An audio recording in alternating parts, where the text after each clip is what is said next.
The whiskey glass shattered against the floorboards, and Mara Vance didn't even flinch. She'd learned not to. Flinching meant weakness, and weakness in Red Hollow meant worse things than broken glass.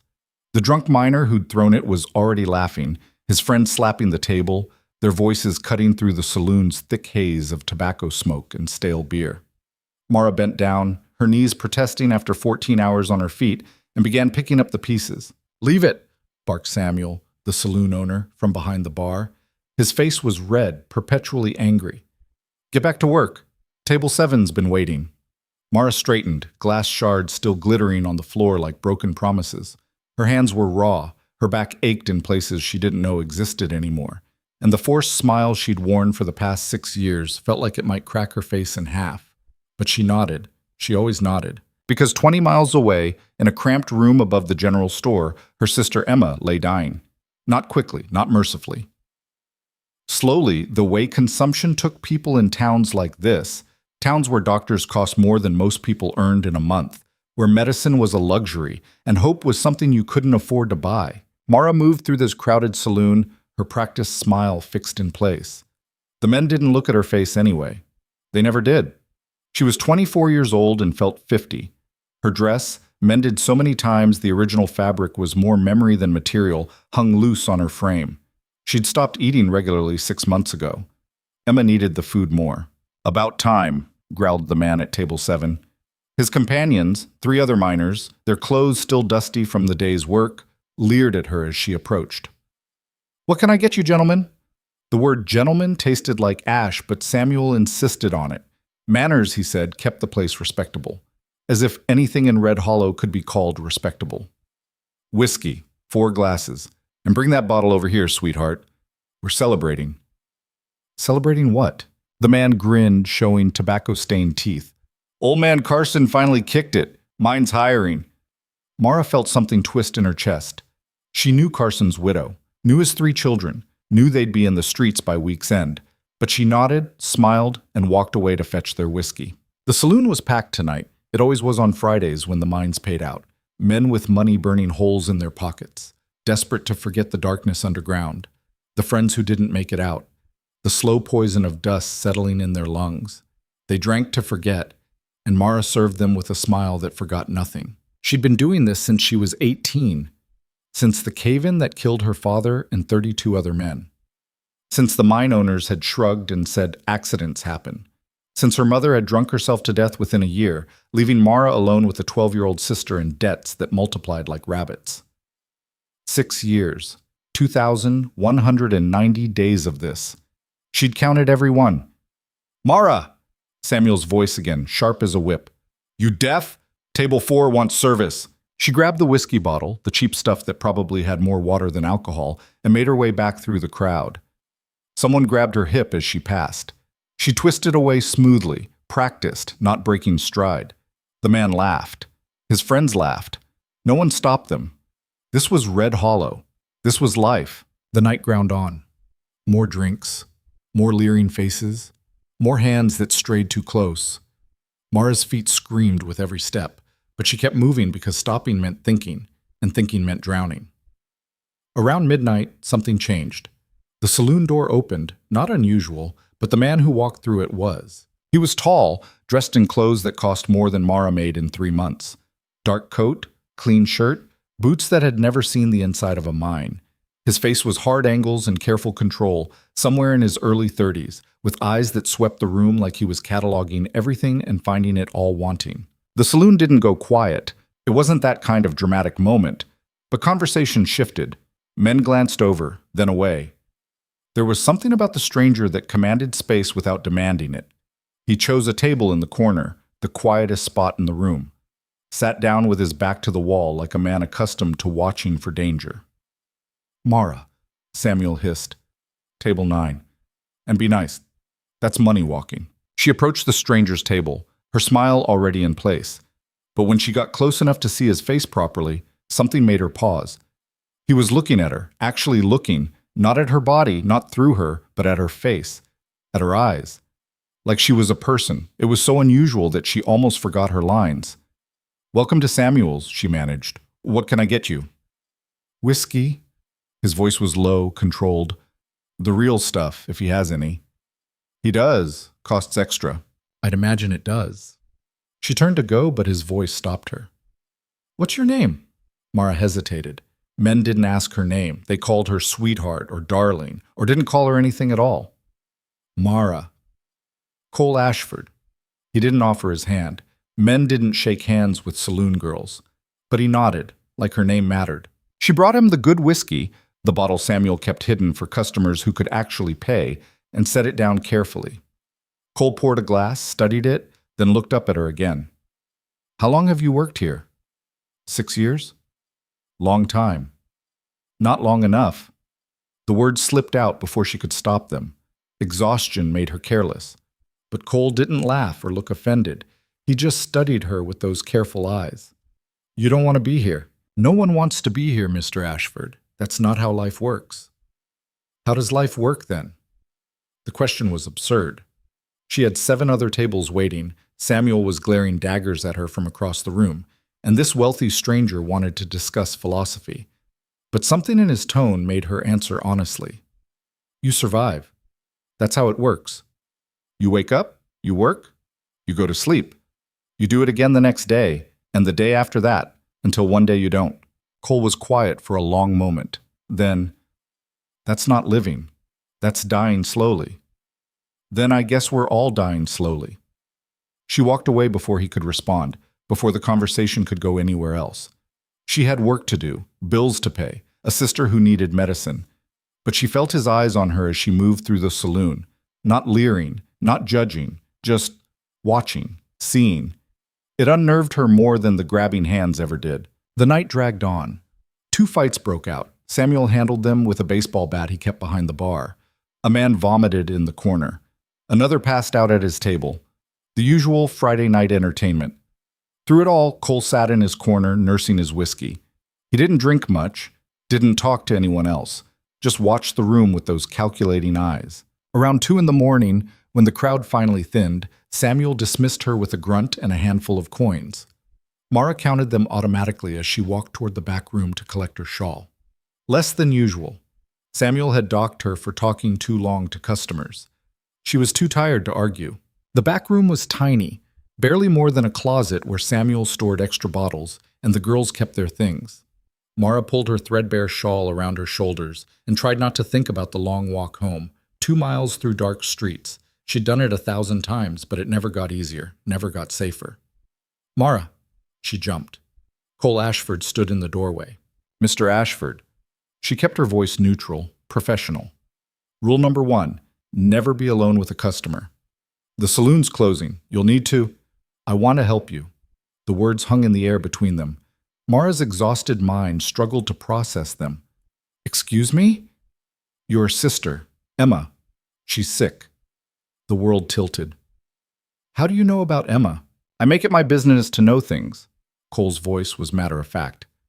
Consumption. She's been ill for 8 months. You've been working double shifts trying to pay for her medicine. It's not enough.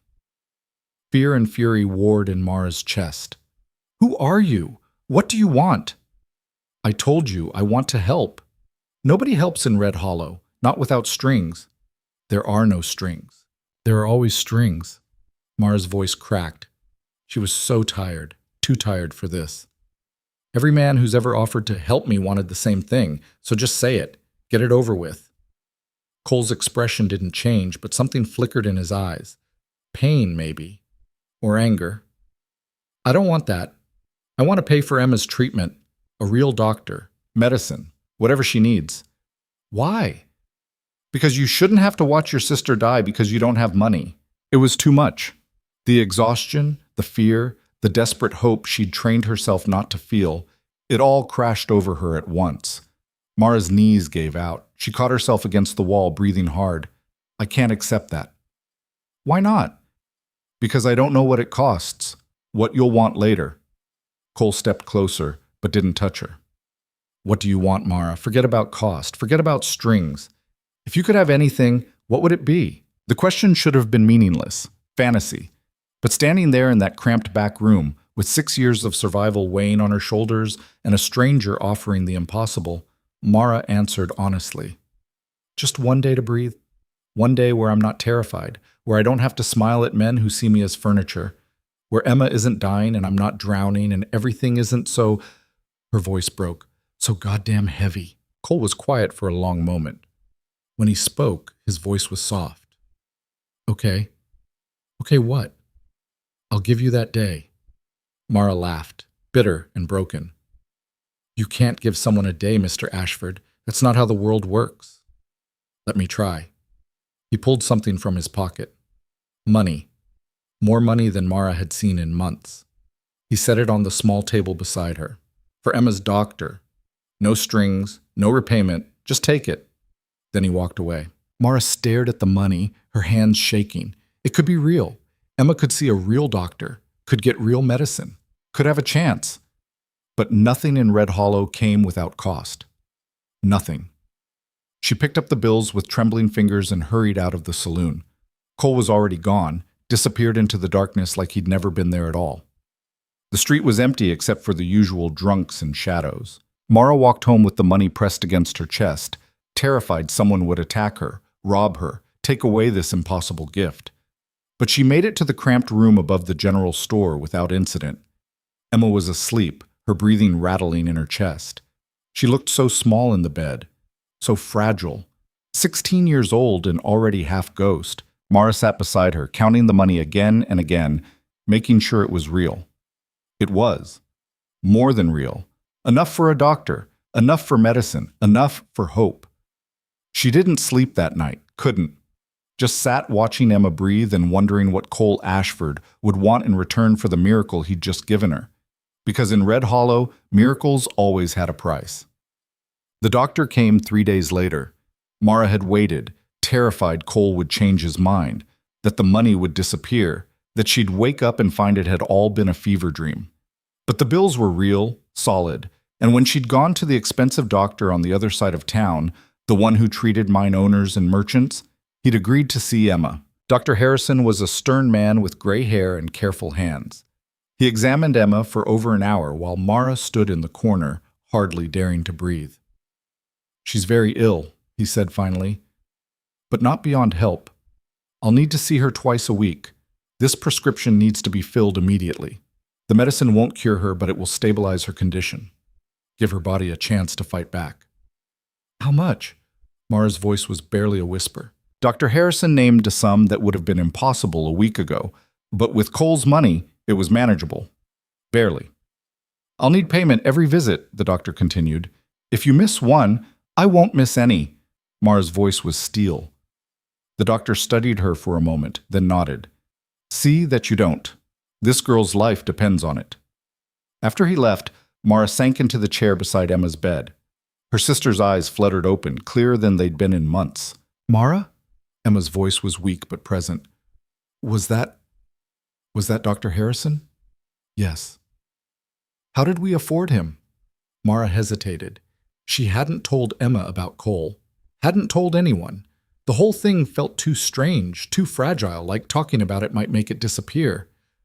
I had some money saved. It was a lie, and Emma probably knew it, but she was too weak to argue.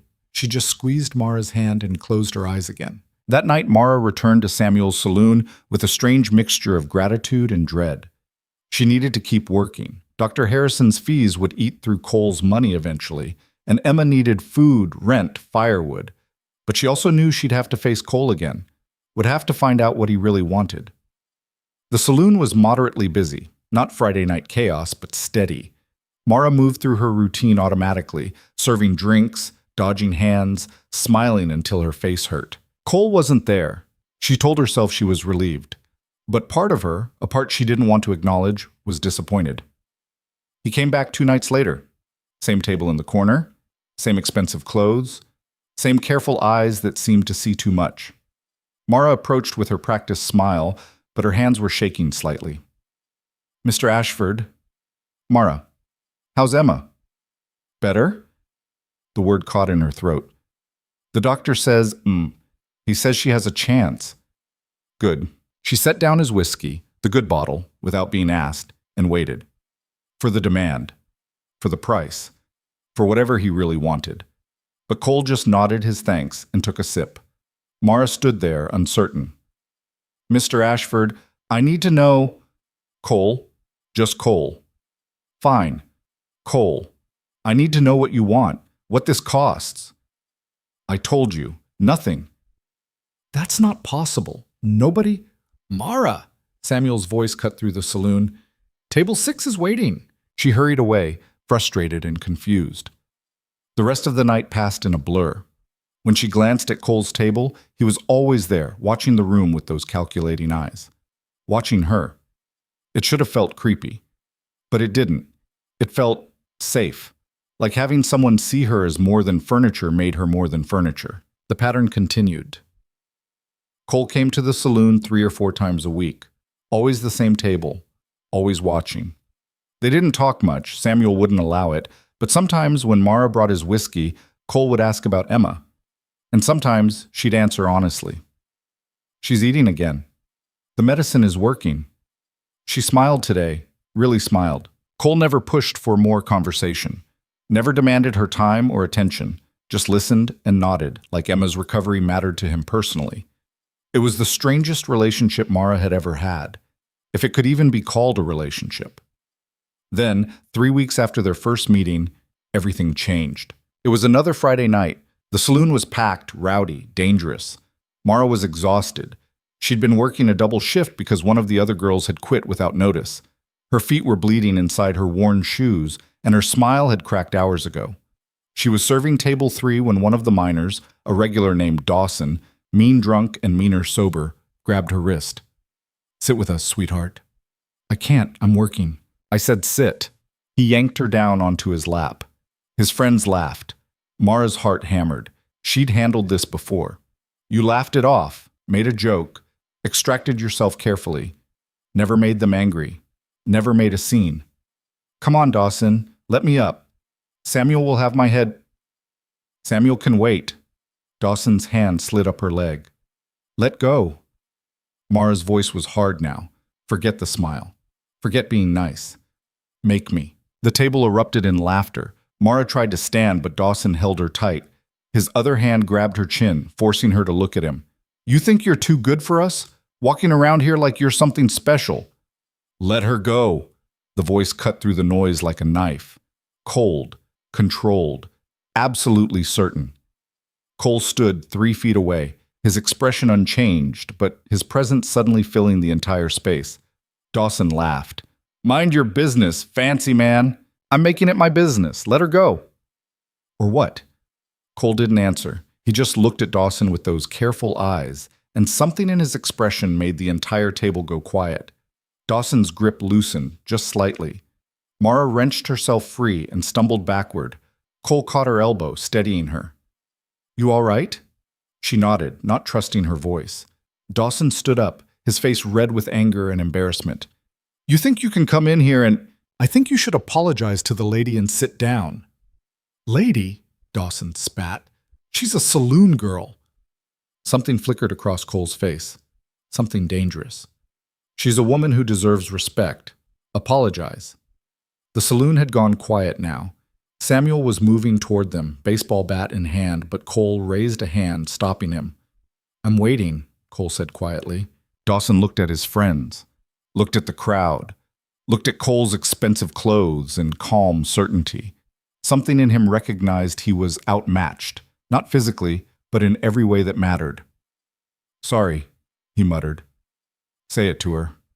Dawson's jaw clenched, but he turned to Mara. Sorry. It wasn't sincere, but it was enough. Cole nodded. Sit down. Dawson sat. His friend sat. The saloon slowly returned to life, conversations resuming, the moment passing. But everything had changed. Cole guided Mara away from the table, his hand light on her elbow. You okay? He asked again, quieter now. Yes.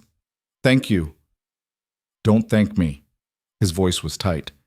You shouldn't have to deal with that. It's part of the job.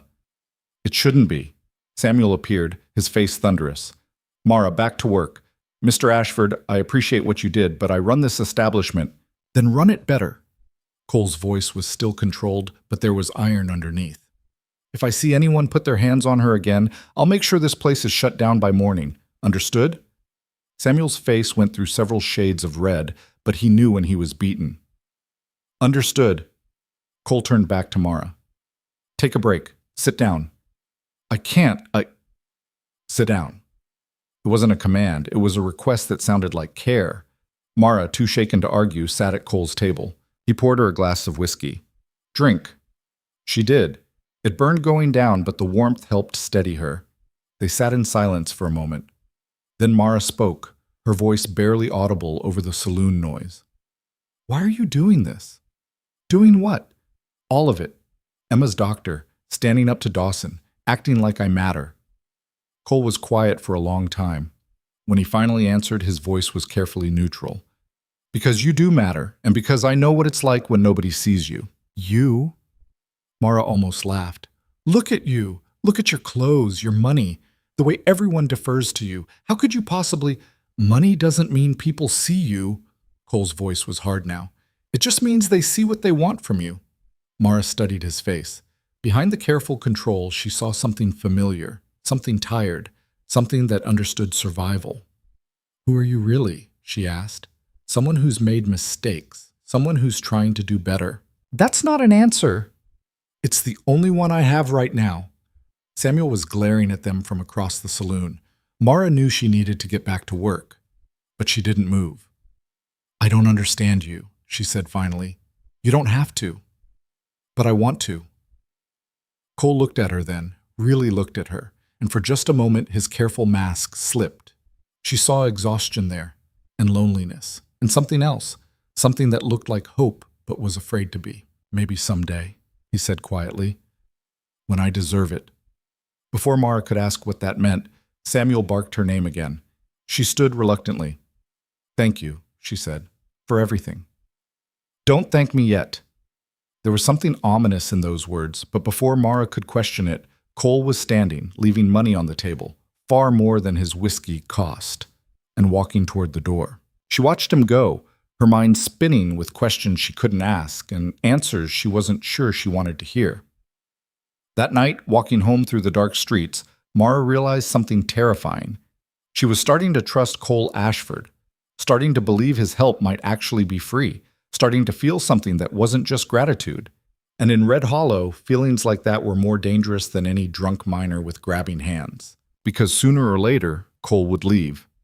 Or he'd want something she couldn't give. Or the truth about who he really was would come out and shatter whatever fragile connection was building between them. That's how these things always ended. Mara knew that. But when she climbed the stairs to her cramped room and found Emma sitting up in bed, actually sitting up, reading a book by candlelight, her sister's face fuller than it had been in months. Maybe endings didn't matter. Maybe survival wasn't just about lasting. Maybe it was about taking the moments of light when they came, even if you knew the darkness was waiting. Mara sat beside Emma, and for the first time in 6 years, she let herself hope. It was terrifying. It was necessary.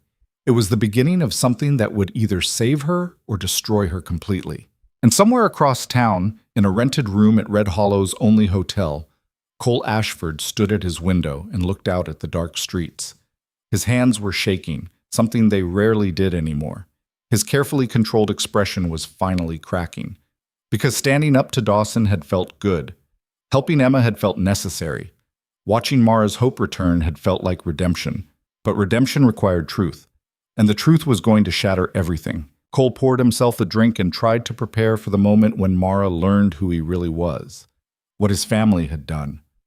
Why he'd really come to Red Hollow. He told himself it was about making things right, about accountability, about being better than his father had been. But standing in that saloon, watching Mara fight through exhaustion with a strength that put his expensive clothes and easy money to shame, Cole had realized something that made his carefully laid plans infinitely more complicated. He was falling for her. And when she found out the truth, that his family's greed had caused the cave-in that killed her father, that his money was built on the suffering of people like her, she would hate him. She should hate him. But for just a few more weeks, before the truth destroyed everything, Cole let himself pretend that a man like him could deserve a woman like Mara Vance. It was the kindest lie he'd ever told himself, and the cruelest, The weeks that followed moved like a slow thaw after a brutal winter. Emma's improvement wasn't miraculous. Nothing in Red Hollow ever was. But it was real. She could sit up for hours now, even walk around the small room without losing her breath. The color had returned to her cheeks, and with it, something Mara had thought lost forever, her sister's laugh. "You're hovering again," Emma said one morning, looking up from the book Cole had sent over. He'd started doing that, leaving small gifts at the general store with instructions to deliver them upstairs. Books for Emma. A warmer shawl for Mara. Always anonymous, though they both knew who they were from. "I'm not hovering. I'm sitting."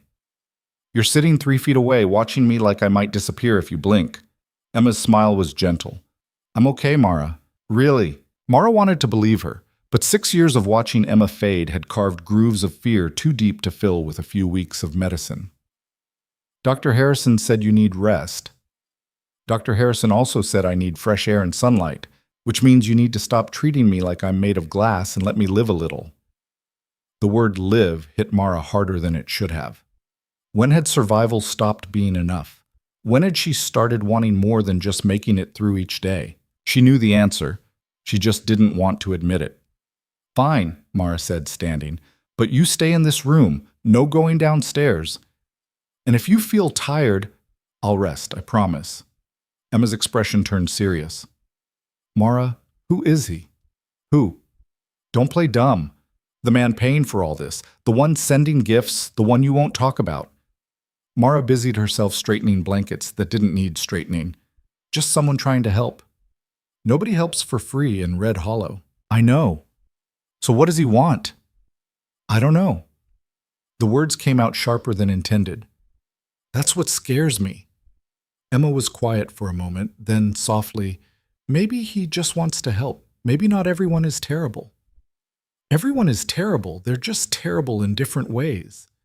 That's a sad way to see the world. It's the only way that keeps you breathing in this one." But even as Mara said it, she felt the lie in her bones. Because Cole kept coming to the saloon, kept watching with those careful eyes, and never once asked for anything in return.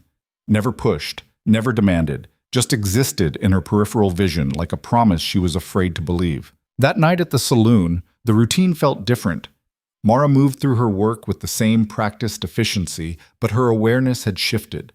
She knew when Cole walked through the door before she saw him. Knew which table he'd choose. Knew he'd order the good whiskey and nurse it slowly while watching the room, watching her. "You're distracted," Samuel growled as Mara passed the bar. "Whatever's going on with you and Mr. Moneybags, keep it out of my establishment." "Nothing's going on." "Right. And I'm the King of England." Samuel leaned closer, his breath sour. "Listen, girl. Men like that don't come to places like this without wanting something. When he finally asks, you better say yes, or you're out on the street. Understood?" Mara's stomach turned, but she nodded. She couldn't afford to lose this job, especially now with Emma's treatment ongoing. Dr. Harrison's fees were manageable with Cole's money, but that money wouldn't last forever. She needed every penny she could earn. She approached Cole's table with her usual smile, but something in her expression must have given her away because his eyes narrowed. "What's wrong?" "Nothing. What can I get you?" "The truth would be nice." Mara almost laughed. "The truth isn't on the menu." "Then I'll order off menu." She should have walked away, should have kept the professional distance that had kept her safe for 6 years. But exhaustion and fear and the strange pull of Cole's presence made her reckless. "Samuel thinks you want something from me," she said quietly, setting down his whiskey. "He's probably right." "He's not." "Then why are you here? Why keep coming back?" Cole took a slow sip of his drink. "Honestly, I'm not entirely sure anymore." The answer was so unexpected that Mara forgot to maintain her guard. "What's that supposed to mean?" "It means I came here with a purpose, a clear plan. But somewhere along the way, the plan got complicated." "By what?" "By you." The words hung between them like smoke. Mara's heart hammered, but she kept her voice steady. "I'm not complicated. I'm exhausted and broke and trying to keep my sister alive, that's all." "That's everything." Before Mara could respond, a hand grabbed her shoulder. She turned to find Dawson standing there, his face already flushed with alcohol. "Need a refill," he slurred, shoving his empty glass at her. Mara took it automatically, her body tensing. Since the incident 3 weeks ago, Dawson had kept his distance. But drunk men had short memories. Right away, she said, trying to step past him. He blocked her path. You think you're too good for us now? Got yourself a rich man buying you pretty things? Let her go, Dawson. Cole's voice was quiet, but it cut through the saloon noise. Wasn't talking to you, fancy man. I'm talking to you. Move. Dawson's hand tightened on Mara's shoulder. Make me. Cole stood slowly, his movements controlled but purposeful. He was taller than Dawson, broader through the shoulders, and something in his bearing suggested he knew how to handle himself. Last chance, Cole said. Dawson let go, but his face twisted with spite. You think your money makes you better than us? You think we don't know what you are? Something flickered across Cole's face. Careful. Your family killed those men. 33 workers dead because the Ashfords were too cheap to shore up the tunnels properly, and now you come here throwing money around like that makes it right. Stop. Cole's voice was sharp now, urgent, but Dawson was drunk and angry and reckless. Her daddy died in that collapse. Did you tell her that? Did you tell her your money's built on his corpse? The saloon went quiet. Mara felt the words hit her like physical blows. She looked at Cole, waiting for him to deny it, waiting for him to say Dawson was lying, was making it up, was just a drunk fool talking nonsense. But Cole's face had gone ashen, his carefully controlled expression cracked, and beneath it she saw guilt so raw it was almost visible. Mara, he started. She stepped back. Is it true? Let me explain. Is it true? Cole closed his eyes. When he opened them again, all the careful distance was gone. What remained was naked honesty, and it destroyed her. Yes. The saloon erupted. Voices rising, people standing, Samuel shouting for order, but Mara heard none of it. The roaring in her ears drowned out everything except that single word. Yes. The man who'd saved Emma, who'd paid for her medicine, who'd stood up to Dawson and sent books and made Mara feel seen for the first time in 6 years. That man's family had killed her father. You knew. Her voice sounded distant, like it belonged to someone else. This whole time, you knew who I was. Yes. And you didn't tell me. I tried. I wanted to. But every time I started, Cole's voice cracked. I'm sorry, Mara. I'm so sorry. Sorry? The word tasted like poison. You're sorry? She grabbed the whiskey bottle from his table and threw it. Not at him. She wasn't trying to hit him, but at the wall behind him. It shattered spectacularly, amber liquid running down the wood paneling. Samuel was shouting now, pushing through the crowd. That's enough. Mara, get out. You're fired. Fine. Mara's voice was eerily calm. She looked at Cole one more time, memorizing the guilt on his face. Stay away from me. Stay away from Emma. We don't want your blood money. Mara, please. I said stay away. She walked out of the saloon into the cold night air. Her hands were shaking. Her chest felt too tight. Behind her, she could hear Cole calling her name, but she didn't turn around, didn't stop. Just kept walking through the dark streets with tears streaming down her face and 6 years of survival crumbling behind her. Her father's face flickered through her mind, strong, laughing, lifting her onto his shoulders, promising her everything would be okay, then disappearing underground one morning and never coming back. She'd been 18, old enough to know better than to believe promises, old enough to understand that in towns like Red Hollow, men died and families suffered and the people responsible never paid. Except Cole had paid, was still paying. The money he'd given her, Emma's treatment, the medicine keeping her sister alive, it came from his family, from the mine that killed her father. Mara wanted to throw it all away, wanted to storm back to the saloon and shove every penny in Cole's face and tell him to take his guilt and his money and his careful eyes and leave Red Hollow forever. But Emma was upstairs in their cramped room, breathing easily for the first time in months. Emma was alive because of that money, because of Cole. The realization made Mara sick. She reached their building and climbed the stairs slowly, her legs suddenly heavy. Inside, Emma was already asleep, her chest rising and falling with steady breaths. The medication bottle stood on the small table beside her bed. Dr. Harrison's bill sat tucked under the lamp, all of it paid for by the family that had killed their father. Mara sank into the chair and put her face in her hands. She didn't cry. She was too empty for tears. Just sat there as the hours passed and the candle burned down and Emma slept peacefully, unaware that the miracle keeping her alive was also a betrayal. Morning came gray and cold. Emma woke slowly, stretching. "You're up early," she said, then stopped. "Mara, what's wrong? Did something happen?" "I lost my job." Emma sat up quickly. "What? Why?" "Doesn't matter." Mara's voice was flat. "I'll find something else." "Was it that man, the one helping us?" Mara's silence was answer enough. "What happened?" "I found out who he is." Mara forced herself to look at Emma. "His family owns the mine. The one that—" She couldn't finish. Emma's face went white. "Oh, yeah." They sat in heavy silence. Finally, Emma spoke, her voice small. "What are we going to do?" "I don't know." "The medicine? I know." "Mara, I don't want to die."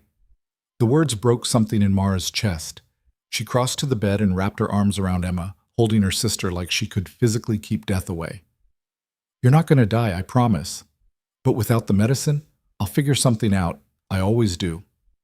It was a lie. They both knew it, but sometimes lies were all you had. The next few days were brutal. Mara tried every establishment in Red Hollow looking for work. The answer was always the same. "No openings, try again next month, we'll keep you in mind." Word had spread about her throwing that bottle. Samuel had made sure of it. She pawned her mother's wedding ring, sold the few nice things they owned, stretched every penny until it screamed. But Dr. Harrison's next appointment was in 4 days, and she was still short. On the third day, someone knocked on their door. Mara opened it to find a boy of maybe 12 holding an envelope. "For Miss Vance," he said, then ran off before she could ask questions. Inside the envelope was money, exact amount for Dr. Harrison's fee. No note, no explanation. Mara stood in the doorway, staring at the bills in her hand. She knew who they were from. Knew she should throw them away, burn them, anything but accept them. But Emma was behind her, coughing again. The medicine was running out. Mara closed the door and put the money in her pocket. That night she walked to Red Hollow's only hotel. The clerk recognized her. Everyone knew everyone in a town this small, and his eyebrows rose. "Looking for someone?" "Cole Ashford. Which room?" "Room 12, second floor." Mara climbed the stairs, her heart pounding.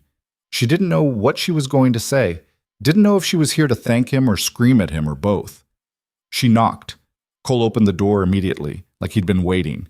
He looked terrible, unshaven, hollow-eyed, his expensive clothes wrinkled. "Mara, I need to talk to you." He stepped back, letting her in. The room was sparse but clean. Papers covered the desk. A half-empty whiskey bottle sat beside them. "I got your money," Mara said, not sitting down. "Good. Emma needs—" "Why are you doing this?" Cole ran a hand through his hair. "I told you, I want to help." "That's not an answer. Help why? Guilt? Pity? Some twisted sense of obligation?" "All of it." Cole's voice was raw.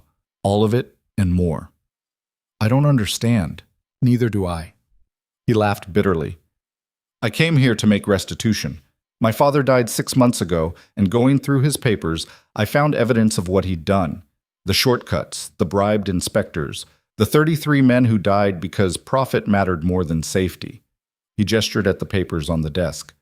"I've been tracking down the families, trying to make things right." "You can't make this right." "I know, but I have to try." Mara looked at the papers more closely. Lists of names, addresses, amounts paid out. Her father's name was there, circled in red. "You've been doing this the whole time?" "Yes." "And you didn't tell me because I'm a coward." Cole's voice was flat. "Because I liked the way you looked at me before you knew. Because for a few weeks, I got to pretend I wasn't the son of a man who valued money over human life." The honesty was almost painful. Mara wanted to stay angry. Anger was easier than this complicated mess of emotions churning in her chest. "The money you gave me," she said slowly, "it's mine. Not charity. Not guilt. It's what your family owed my father." Yes. And Emma's treatment is the least of what you're entitled to. Mara's legs gave out. She sank into the chair, her mind spinning. I don't know what to do with this. You don't have to do anything. Yes, I do. She looked up at him. Because Emma's alive, because of you. Because you could have just sent money anonymously and disappeared, but you didn't. You came here. You sat in that saloon night after night. You stood up to Dawson. Her voice broke. You made me feel like I mattered. You do matter. Stop saying that like you know me. I do know you. Cole's voice was fierce now. I know you work yourself to exhaustion for your sister. I know you're stronger than anyone I've ever met. I know you smile even when you're breaking and fight, even when you're terrified, and somehow, despite everything this town has done to you, you haven't let it kill the good parts. There are no good parts left. That's a lie. Cole crossed the room and knelt in front of her chair, not touching, just close enough that she could see the exhaustion in his eyes. Mara, I know you hate me.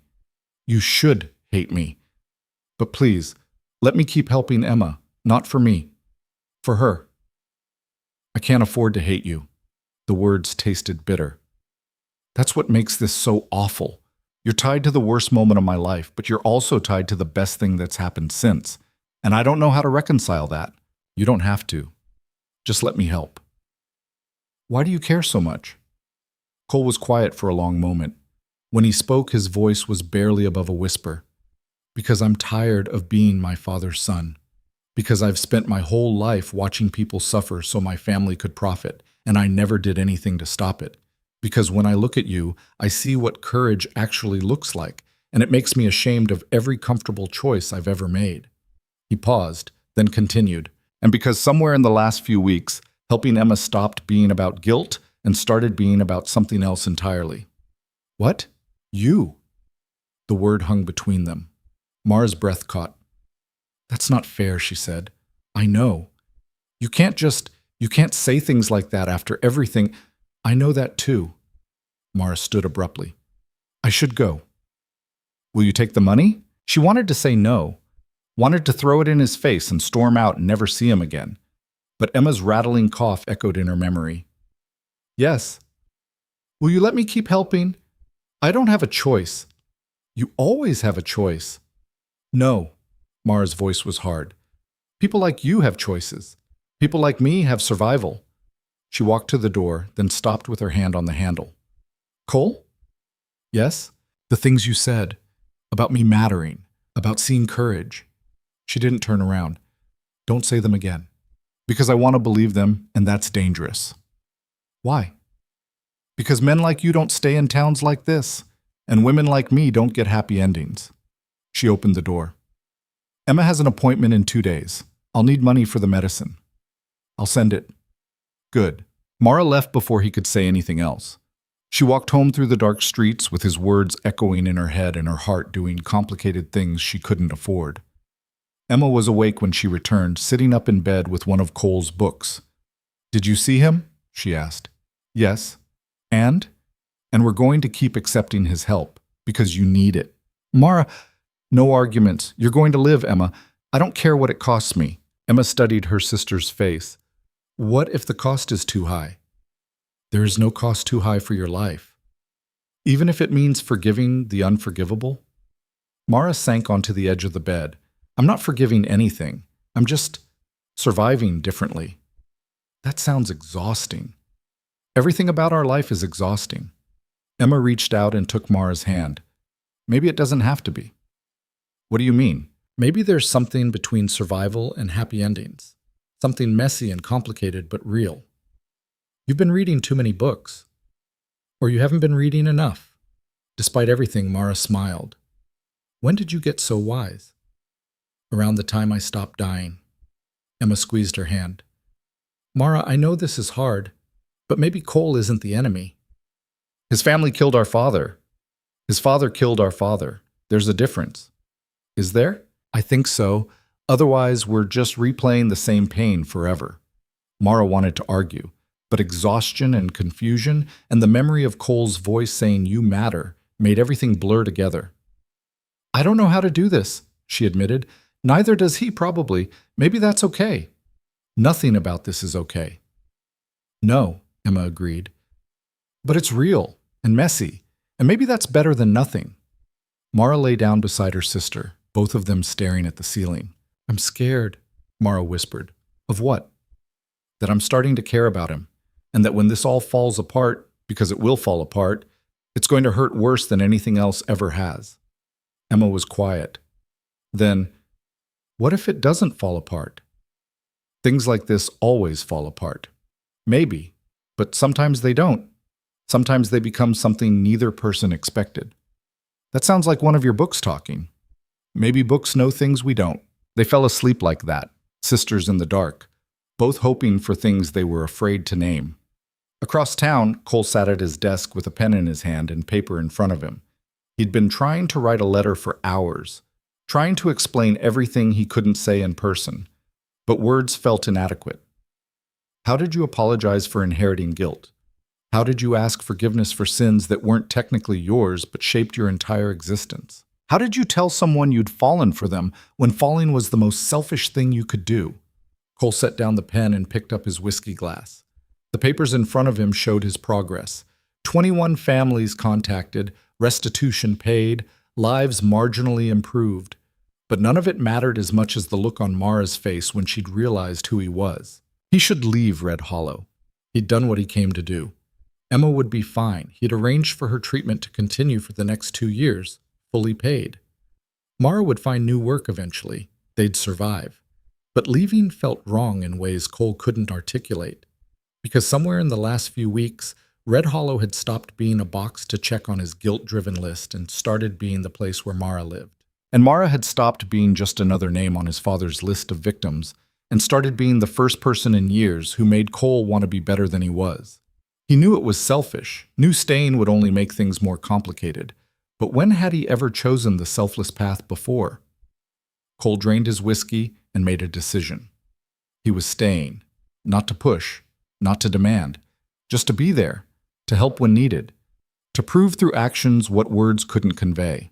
He was staying because Mara Vance had looked him in the eye and called him out on every privileged assumption he'd ever made, and instead of being offended, he'd felt more alive than he had in years. He was staying because maybe, just maybe, redemption wasn't about grand gestures, but about showing up day after day and doing the work even when it hurt. He was staying because leaving would be easier, and Cole was tired of taking the easy path, so he'd stay. And he'd help. And he'd wait to see if forgiveness was possible for a man whose greatest sin was being born into the wrong family. It wasn't much of a plan, but it was honest. And honesty was the only currency that mattered anymore. The arrangement that followed wasn't comfortable. It wasn't clean. It was survival wearing the mask of something almost civilized, and both Mara and Cole knew it. Money arrived every week in unmarked envelopes, always the exact amount needed for Emma's treatment and nothing more. Mara accepted it because refusing meant watching her sister die, and that was a price even her pride couldn't pay. But each envelope felt like swallowing glass. Cole kept his distance. He didn't return to the saloon. Mara heard through town gossip that he'd moved to a house on the edge of Red Hollow, something small and unremarkable. He was still around, still in town, but he didn't push into her space. Somehow that made it worse. 2 weeks after their confrontation, Mara found work at the general store. The pay was terrible, the hours were long, and the owner's wife watched her like she might steal something. But it was honest work, and after Samuel's saloon, honest felt like luxury. Emma continued improving, slowly, frustratingly slowly, but improving.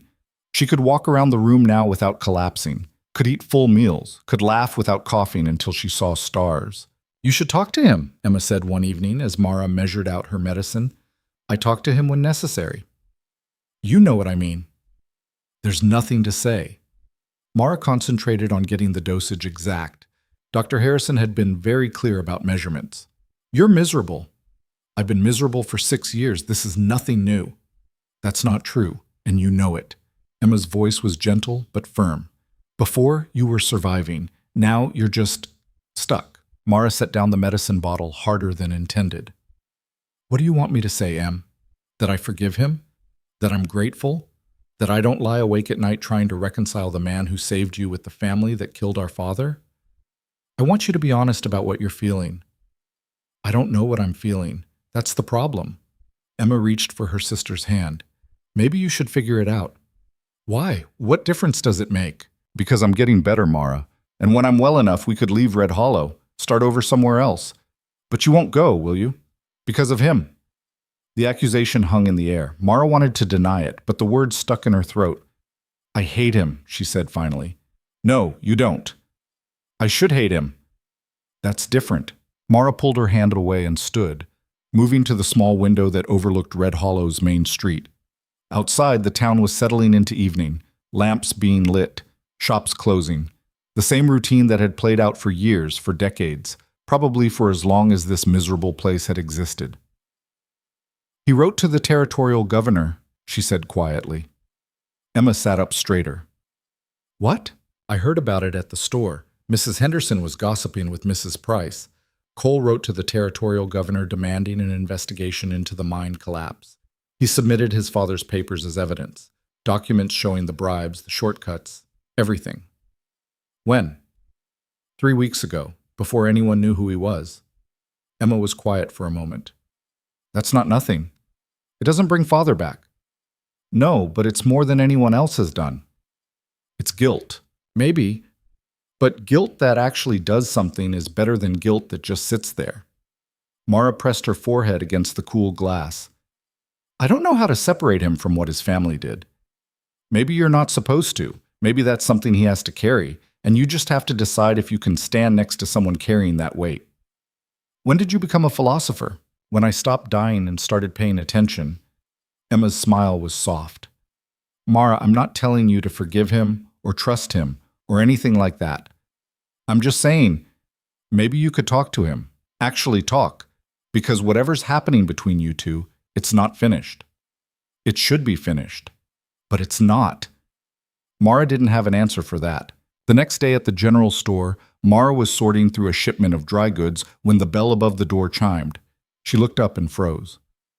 Cole stood in the doorway, hat in hand, looking as uncomfortable as she felt. Miss Vance? He said formally. Mr. Ashford. The store owner, Mr. Peterson, appeared from the back room, his expression shifting from suspicion to something resembling respect when he saw Cole. Mr. Ashford, what can I do for you? Just need some supplies. Cole's eyes flicked to Mara, then away. And I'd like to speak with Miss Vance, briefly, if she's willing. Mr. Peterson looked between them, clearly torn between deference to wealth and suspicion of anything that might cause trouble. Finally, he nodded. 5 minutes. We're a respectable establishment. Cole's jaw tightened slightly, but he just nodded. Of course. Mara set down the bag of flour she'd been holding and walked to the corner of the store where they could have some semblance of privacy. Cole followed, keeping a careful distance. I'm sorry, he said immediately. I didn't mean to ambush you at work, but I needed to tell you something, and I couldn't figure out how else. He stopped, frustrated with himself. The governor's office responded. Mara's heart jumped. And? They're opening an investigation. Federal investigators will arrive next month to review the mine operations in my father's records. If they find what I think they'll find, there will be prosecutions.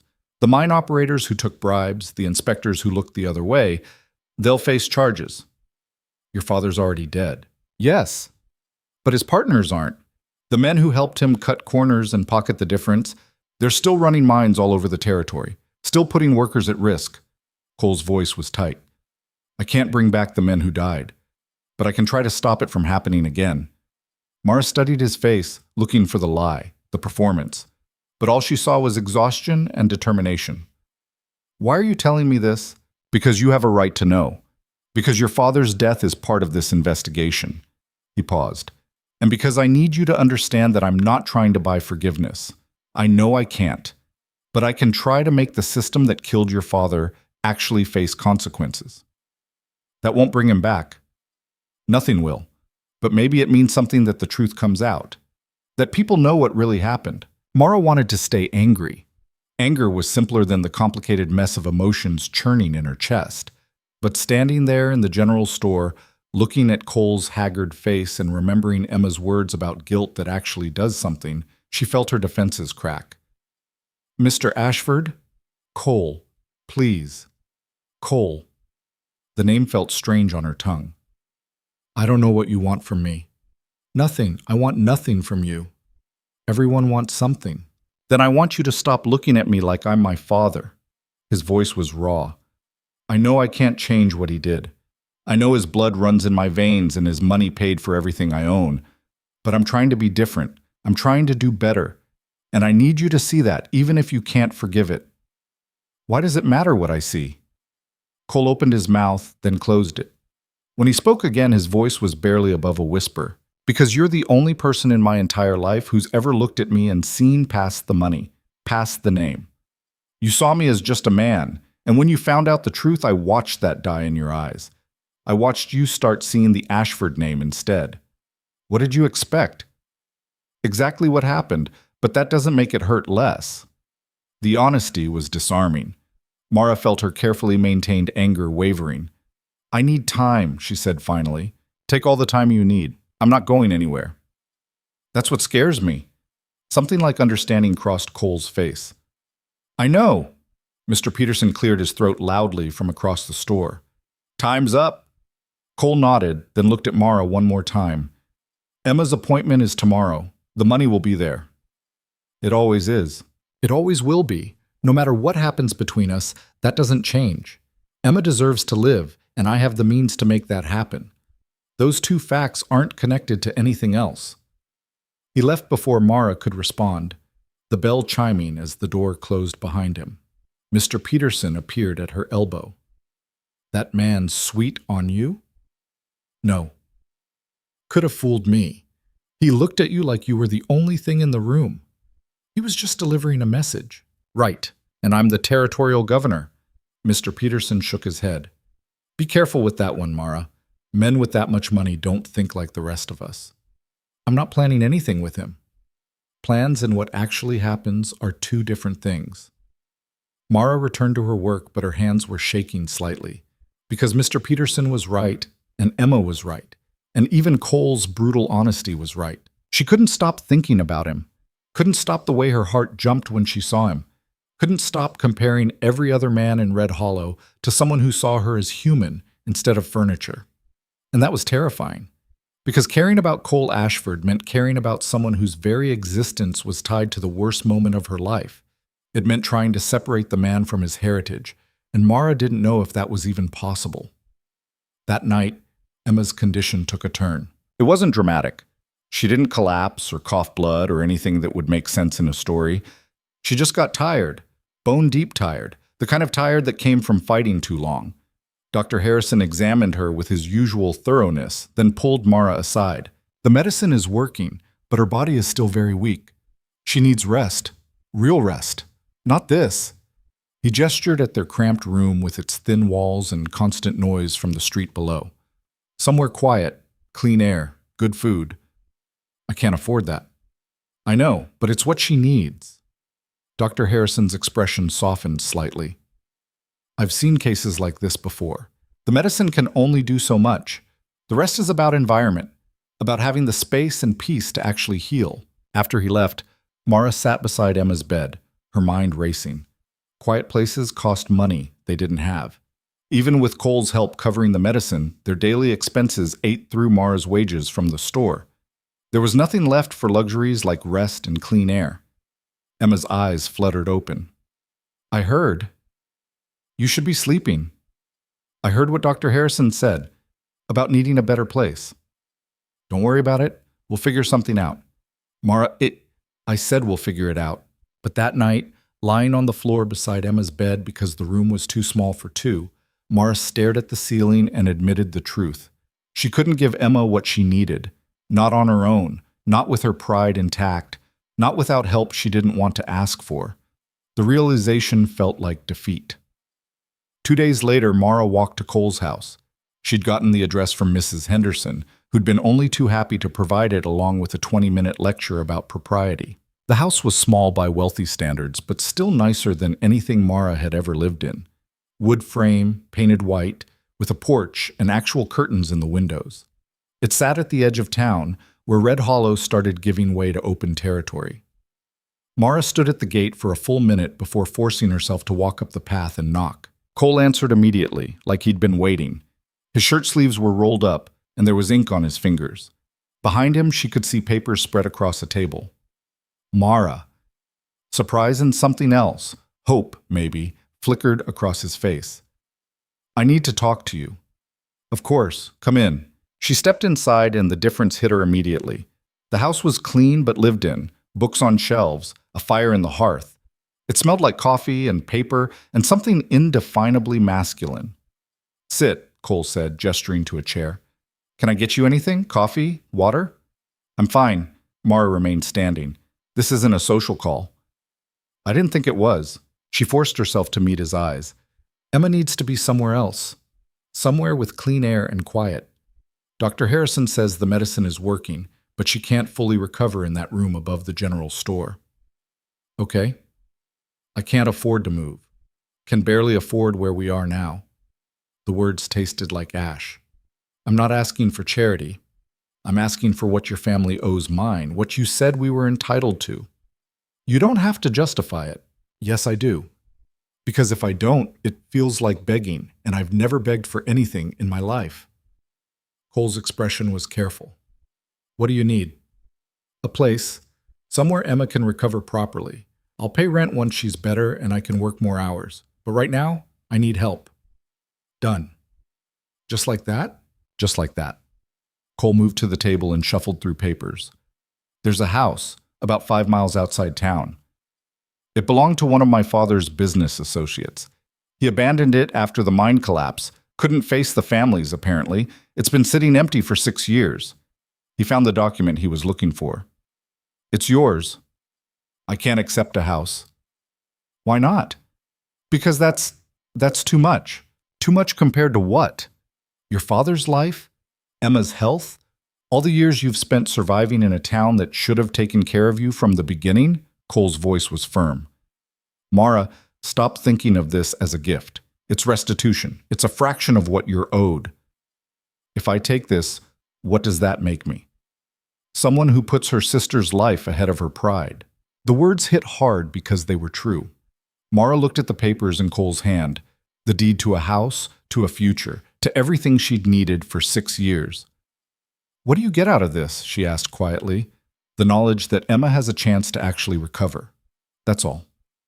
That can't be all. Cole set down the papers and met her eyes. Fine. I get to feel like maybe, just maybe, I'm not entirely my father's son. I get to sleep at night knowing I did something right instead of just inheriting wrong. And I get... He stopped. What?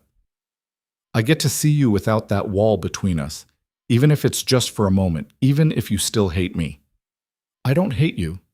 You should. I know. Mara picked up the papers, her hands shaking. This doesn't mean I forgive you. I know. And it doesn't mean we're friends or anything else. I know that too. Then why do you look so happy?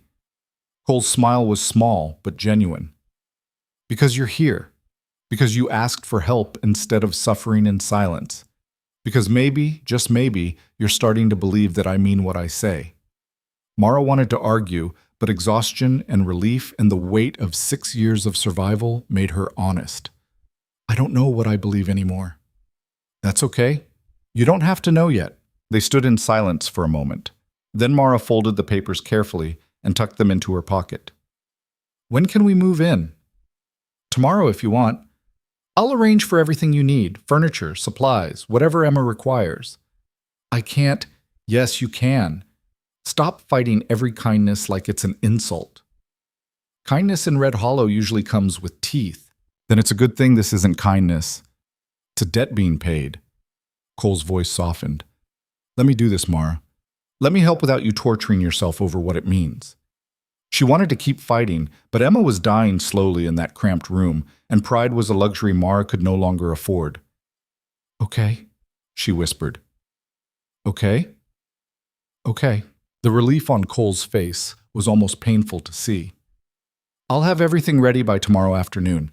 The house is fully furnished, but if there's anything specific Emma needs, she needs books, and good light for reading, and maybe, Mara's voice caught, maybe a real bed. She's been sleeping on that cot for so long. She'll have all of that, I promise. Mara nodded, not trusting herself to speak. She turned to leave, but Cole's voice stopped her. Mara? Yes? Thank you. For what? For trusting me. Even a little.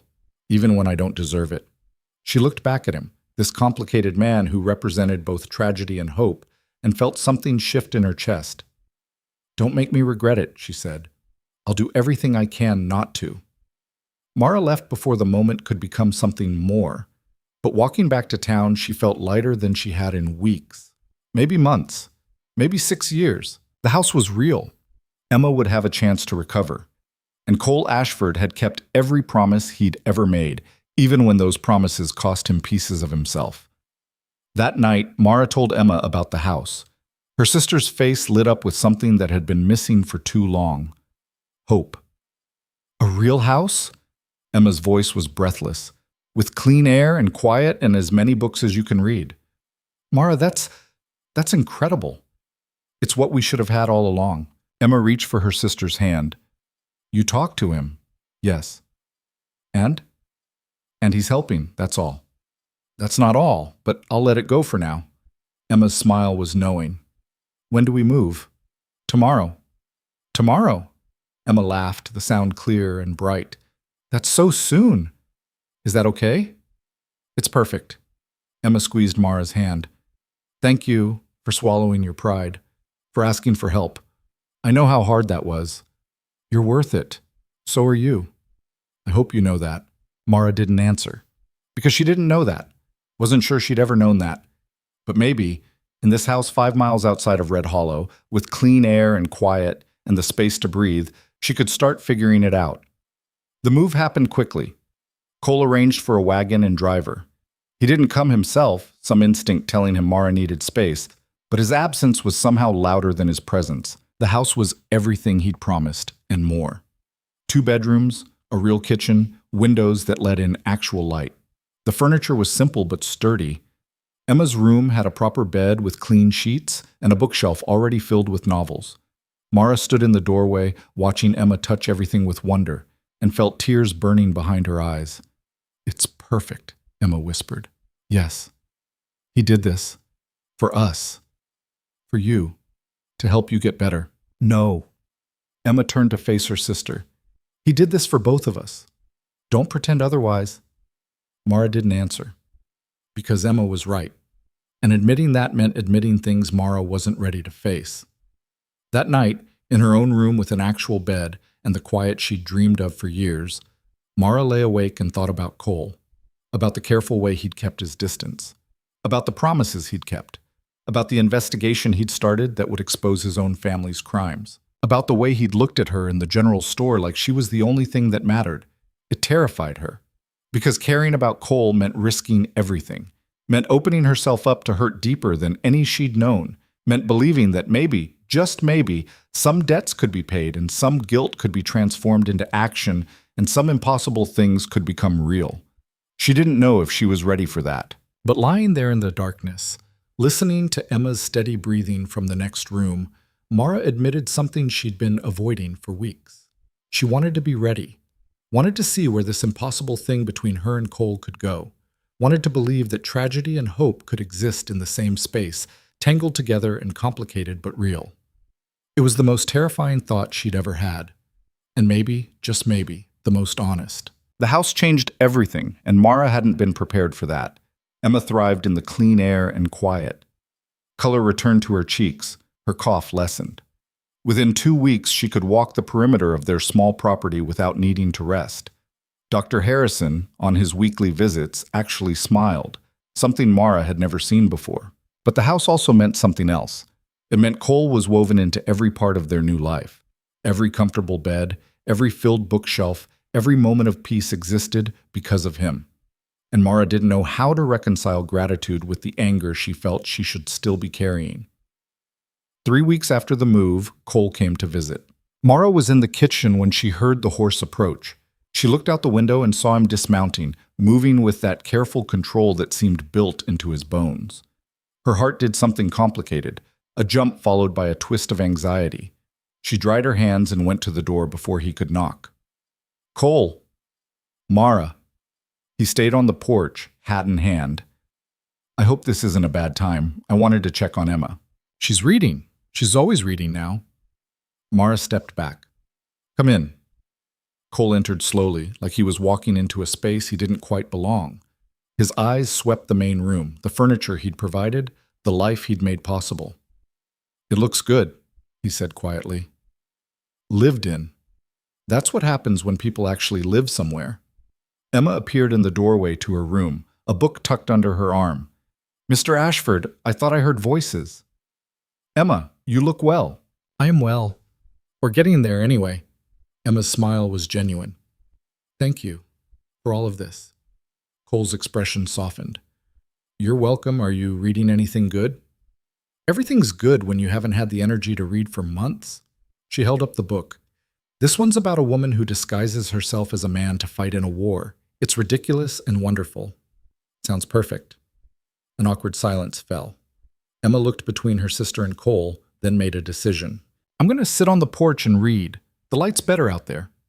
She grabbed a shawl and headed for the door, pausing to squeeze Mara's arm. Be nice, she whispered. Then she was gone, leaving Mara and Cole alone in the main room. She's doing well, Cole said, filling the silence. Better than I dared hope. And you? How are you doing? The question surprised Mara. Most people asked about Emma, but never about her. I'm fine. That's not what I asked. Mara moved to the kitchen, needing something to do with her hands. I don't know how to answer that question. Honestly would be a good start. She picked up a dish towel and began wiping down the already clean counter. I'm grateful and confused and angry at myself for not being angrier at you. She paused. How's that for honesty? It's a start. Cole leaned against the doorframe, keeping distance between them. The investigation is moving forward. The federal investigators arrived last week. They've been going through the mine records. Will it actually change anything? Yes.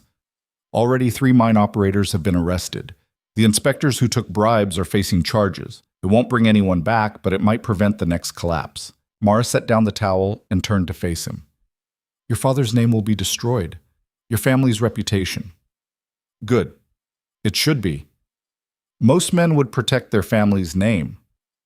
Most men didn't watch their father build an empire on other people's suffering. Cole's voice was hard. I spent my whole life benefiting from that empire. The least I can do is make sure everyone knows the truth. Even if it costs you everything? What does it cost me? Money? I have more than I need. Social standing? I never wanted it. The approval of people who valued profit over human life? He shook his head. That's not a cost. That's a relief. Mara studied his face, looking for performance, for the careful mask, but all she saw was exhaustion and conviction. The town's talking about you, she said, calling you a traitor to your class. Some are calling you worse. Let them talk. Doesn't it bother you? No. You know what bothers me? Cole's eyes met hers. That it took me 32 years to do the right thing. That I spent decades benefiting from my father's choices without questioning them. That I'm only here now because guilt finally outweighed comfort. That's still more than most people do. It's the bare minimum of human decency. In Red Hollow, the bare minimum is revolutionary. Something like a smile crossed Cole's face. Fair point. They stood in comfortable silence for a moment. Then Mara spoke, her voice careful. Why did you really come today? To see how Emma was doing. And? Cole's jaw tightened. And because I can't seem to stay away. I tell myself it's about checking on Emma's recovery, but that's only half true. He paused. I'm here because being near you makes me feel like I'm doing something right with my life for the first time ever. And I know that's selfish and complicated, and probably the last thing you want to hear, but you asked for honesty. Mara's breath caught. Cole, I'm not asking for anything. I know I don't deserve... He stopped, frustrated. I just needed you to know. That's all. Why? Because I'm tired of pretending. Tired of keeping careful distance and acting like this is just about restitution. It stopped being just about restitution weeks ago, and we both know it. The air between them felt charged. Mara's heart was hammering, her mind spinning through 100 responses and landing on none of them. I don't know what you want me to say, she managed finally. Nothing. I don't want you to say anything. I just... Cole ran a hand through his hair.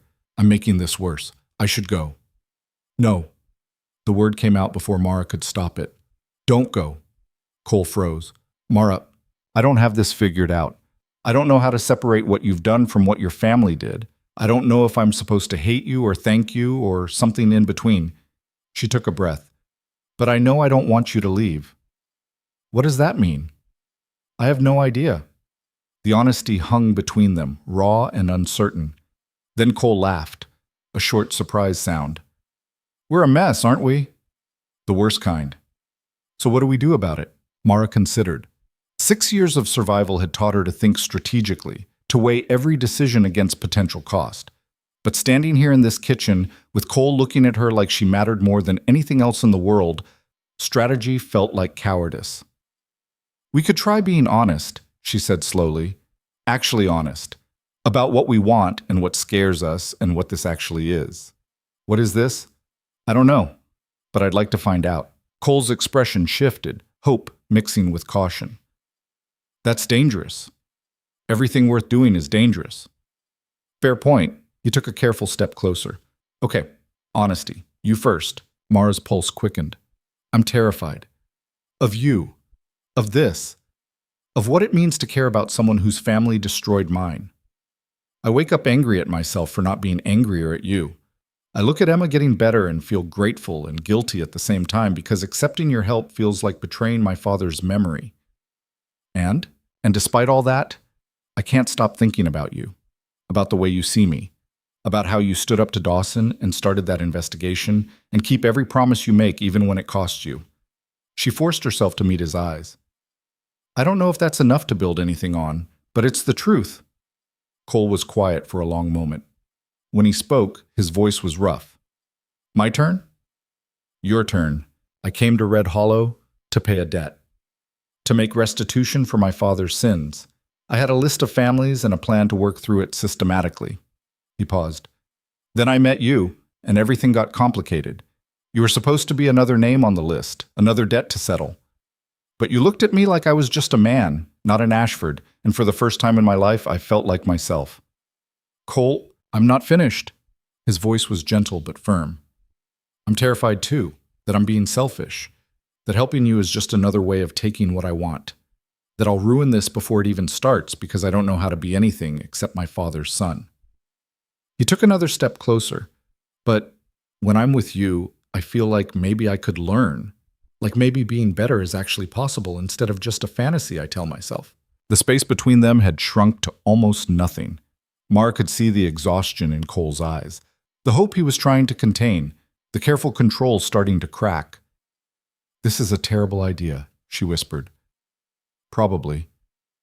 We're going to hurt each other. Almost certainly. I'm not ready for this. Neither am I. Then why are we doing it? Cole's hand came up slowly, giving her time to step back. When she didn't, he touched her face with a gentleness that made her breath catch. Because some things are worth the risk. Mara's eyes closed. Every survival instinct screamed at her to pull away, to protect herself, to remember who he was and what his family had done. But underneath all that was something simpler and more powerful. She wanted this. Wanted him. Wanted to believe that complicated and messy could still be real. The door opened and Emma walked in, then stopped abruptly. Oh, sorry, I didn't mean to. I can go back outside. Mara stepped back from Cole, her face flushing. No, it's fine. We were just talking, Cole finished smoothly. I should go anyway. I've taken up enough of your afternoon. But Emma's eyes were knowing and a small smile played at her lips. Of course, just talking. Cole headed for the door, then paused. Mara, could I come back? Tomorrow, maybe? We could talk more. Yes. The answer came easily this time. I'd like that. After he left, Emma sat down at the kitchen table with her book, not even pretending to read. So, she said, don't. I'm not saying anything. You're thinking very loud things. Emma grinned. He's in love with you. He's not. That's not. Mara fumbled. It's complicated. Love usually is. It's not love, it's just, we're just figuring things out. Right, and the way he looked at you was just friendly interest. I'm happy for you. Emma's voice turned serious. Really, I know it's complicated and messy and probably the last thing you expected, but Mara, you deserve to be happy. You deserve someone who sees you the way he does. I don't know if I can do this. You don't have to know. You just have to try. Mara sank into the chair across from her sister. What if it falls apart? What if we can't make it work? Then it falls apart. But at least you tried. At least you didn't let fear make all your decisions. Fear has kept us alive. Fear has kept us surviving. There's a difference. Emma reached across the table and took Mara's hand. You've spent 6 years making sure I stayed alive.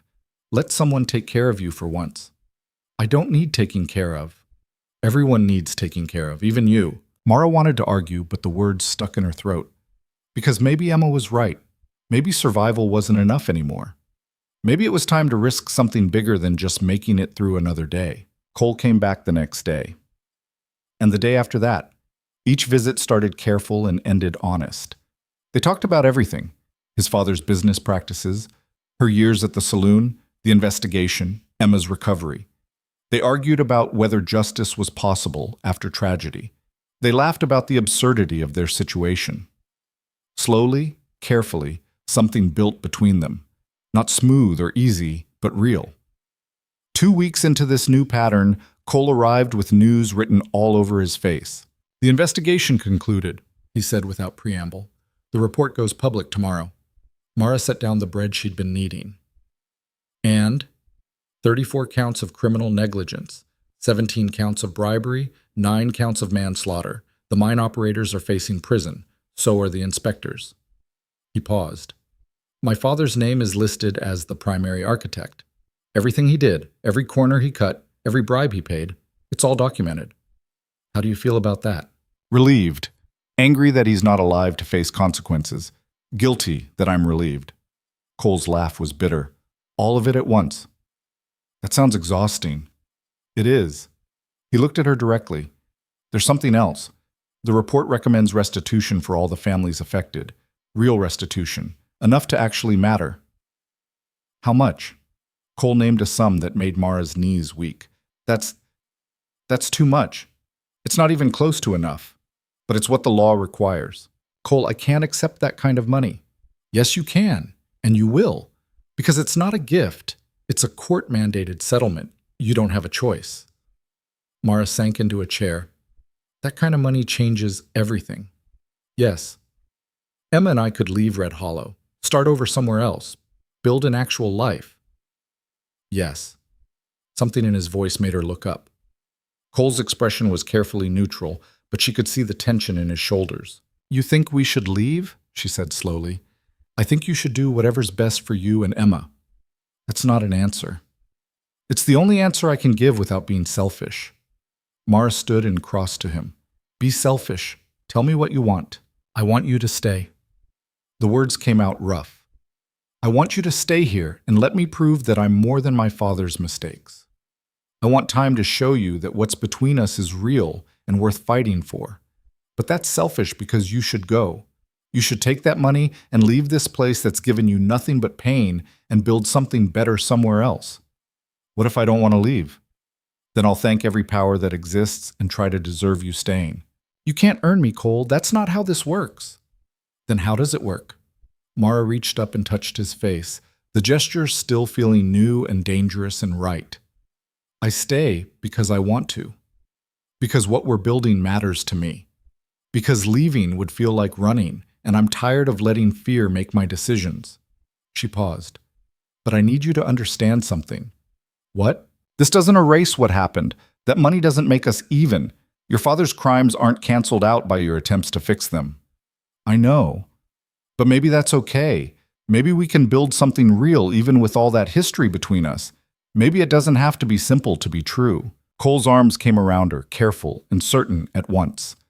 Mara let herself lean into him, let herself feel the warmth and solidity and strange safety of being held by someone who saw all her jagged edges and stayed anyway. I have to tell you something, Cole said into her hair. What? I'm in love with you. Mara's breath stopped. Cole, you don't have to say it back. I'm not asking you to. I just need you to know. He pulled back enough to look at her face. I know it's too soon and too complicated and probably the worst timing possible, but I can't keep pretending what I feel is anything less than it is. You're right. It's terrible timing. I know. And it's too soon. I know that too. And I don't know if I can say it back yet. That's okay. Mara looked at this man who'd turned her life upside down, who represented both her family's tragedy and her sister's survival, who'd chosen truth over comfort at every turn. But I might get there, she said quietly. Eventually, if you're patient. I can be patient. Can you really? Because I'm a mess, Cole. I'm angry and scared, and I don't trust easily, and I might never fully forgive what your family did. I don't need you to forgive. I just need you to try. Try what? This. Us. Whatever we're building here. Mara thought about it, about the house they stood in and the life it represented. About Emma healthy and laughing in the next room. About the investigation that had exposed truth and demanded justice. About 6 years of survival and how maybe, just maybe, it was time for something more. Okay, she said. Okay? I'll try. We'll try. But I have conditions. A smile tugged at Cole's mouth. Of course you do. I need honesty. Always. Even when it's hard. Done. I need space sometimes. When things get too heavy and I need to process alone. Understood. And I need you to stop acting like you're trying to earn me. I'm not a debt to be paid or a redemption arc to complete. I'm just a person trying to figure out if what I feel for you is real.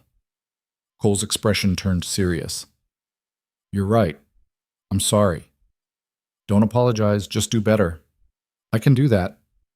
Then we have a deal. Cole kissed her then, soft and careful and full of promise. Mara kissed him back and felt something in her chest crack open, not breaking, but blooming. Like maybe letting someone in wasn't the same as giving them power. Like maybe trust could be built even on complicated ground. When they broke apart, Emma was standing in the doorway with her arms crossed and a satisfied smile on her face. Finally, she said, I was starting to think you two would dance around each other forever. How long have you been standing there? Mara asked, flushing. Long enough. Emma's smile softened. I'm happy for you both, really. Even though it's complicated. Everything worth having is complicated.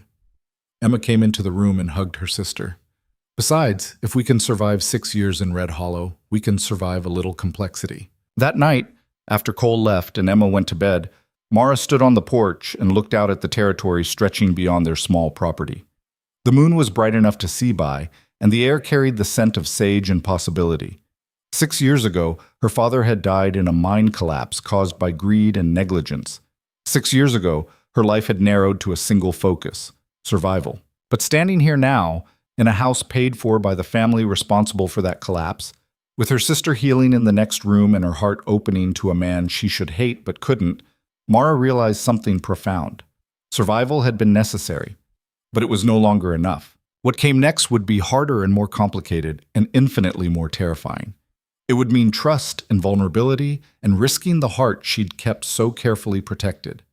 It would mean building something with a man whose very existence was tangled up in her family's tragedy. But maybe that was okay. Maybe complexity was just another word for real. Maybe messy and imperfect could still be beautiful. Mara thought about her father, about his laugh, his strength, the way he'd lifted her onto his shoulders and promised her the world. She thought about what he'd want for her now, not revenge, not endless anger, not a life lived in the shadow of what had been taken. He'd want her to live, really live, to take the moments of joy when they came and build something worth having, even if it was complicated. Inside the house, Emma coughed softly, then settled back into sleep. The sound that had terrified Mara for months now just meant her sister was alive and healing. Across town, Cole was probably sitting at his desk with his papers and his guilt and his determination to be better than he'd been raised to be. And here, standing between them both, Mara Vance made a choice. She chose to try, to risk, to believe that maybe, just maybe, some debts could be paid, and some wounds could heal, and some impossible things could become real. It wasn't forgiveness. Not yet. Maybe not ever. But it was something. A beginning. A chance. And in Red Hollow, where chances had always been scarce, that felt like everything. The morning Cole asked Mara to marry him, nothing felt romantic about it.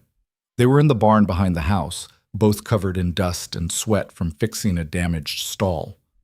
Emma's horse, a gentle mare Cole had bought 3 months ago over Mara's protests, had kicked through the wooden slats the night before. Mara was hammering a new board into place when Cole spoke.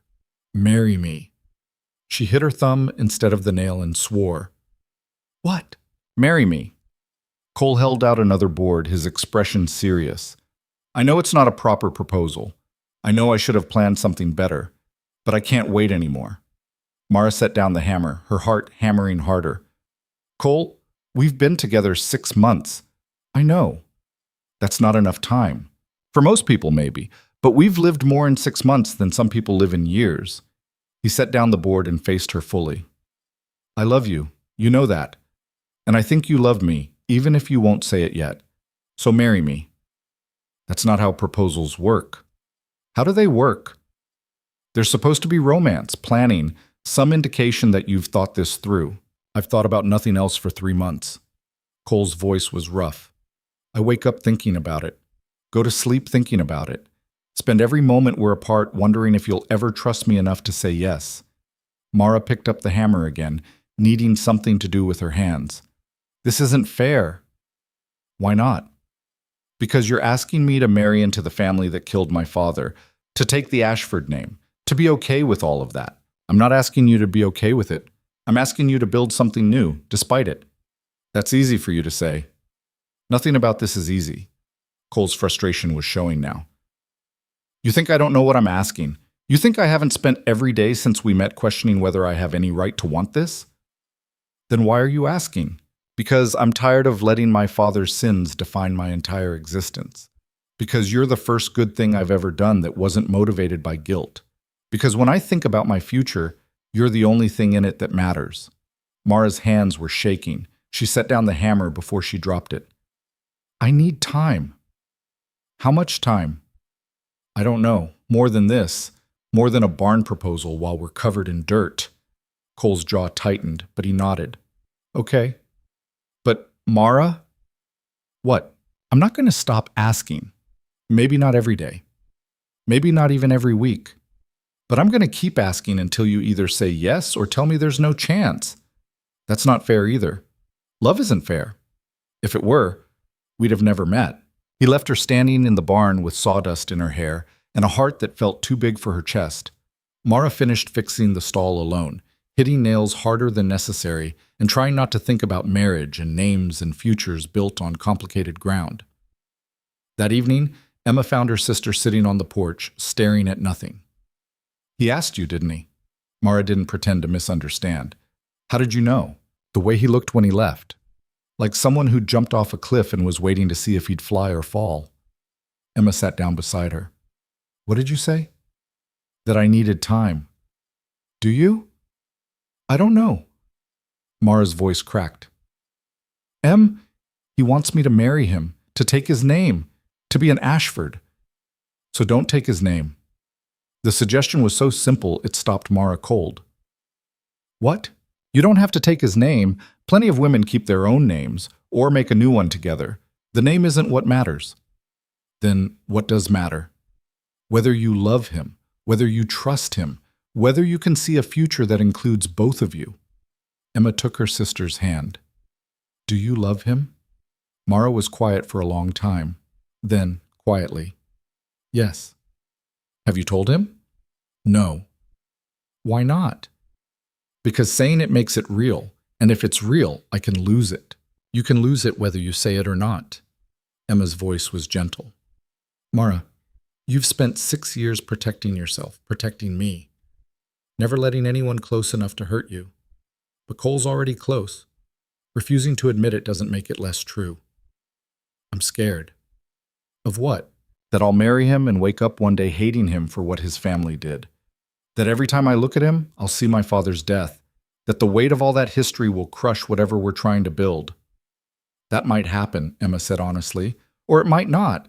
But you won't know unless you try." "What if trying breaks everything? What if not trying does?" Mara leaned her head on her sister's shoulder, exhaustion and fear and love all tangled together. When did you get so wise? When I stopped dying and started paying attention to what actually matters.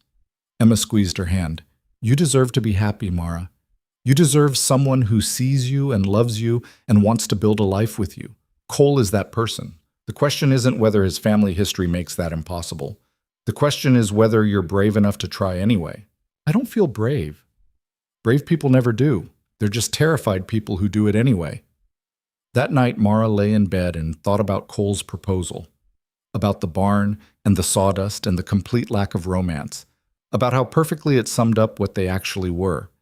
Two people building something real in the mess of daily life, not some fairy tale where love conquered all and history didn't matter. She thought about her father, about what he'd want for her, and she realized something that felt like truth.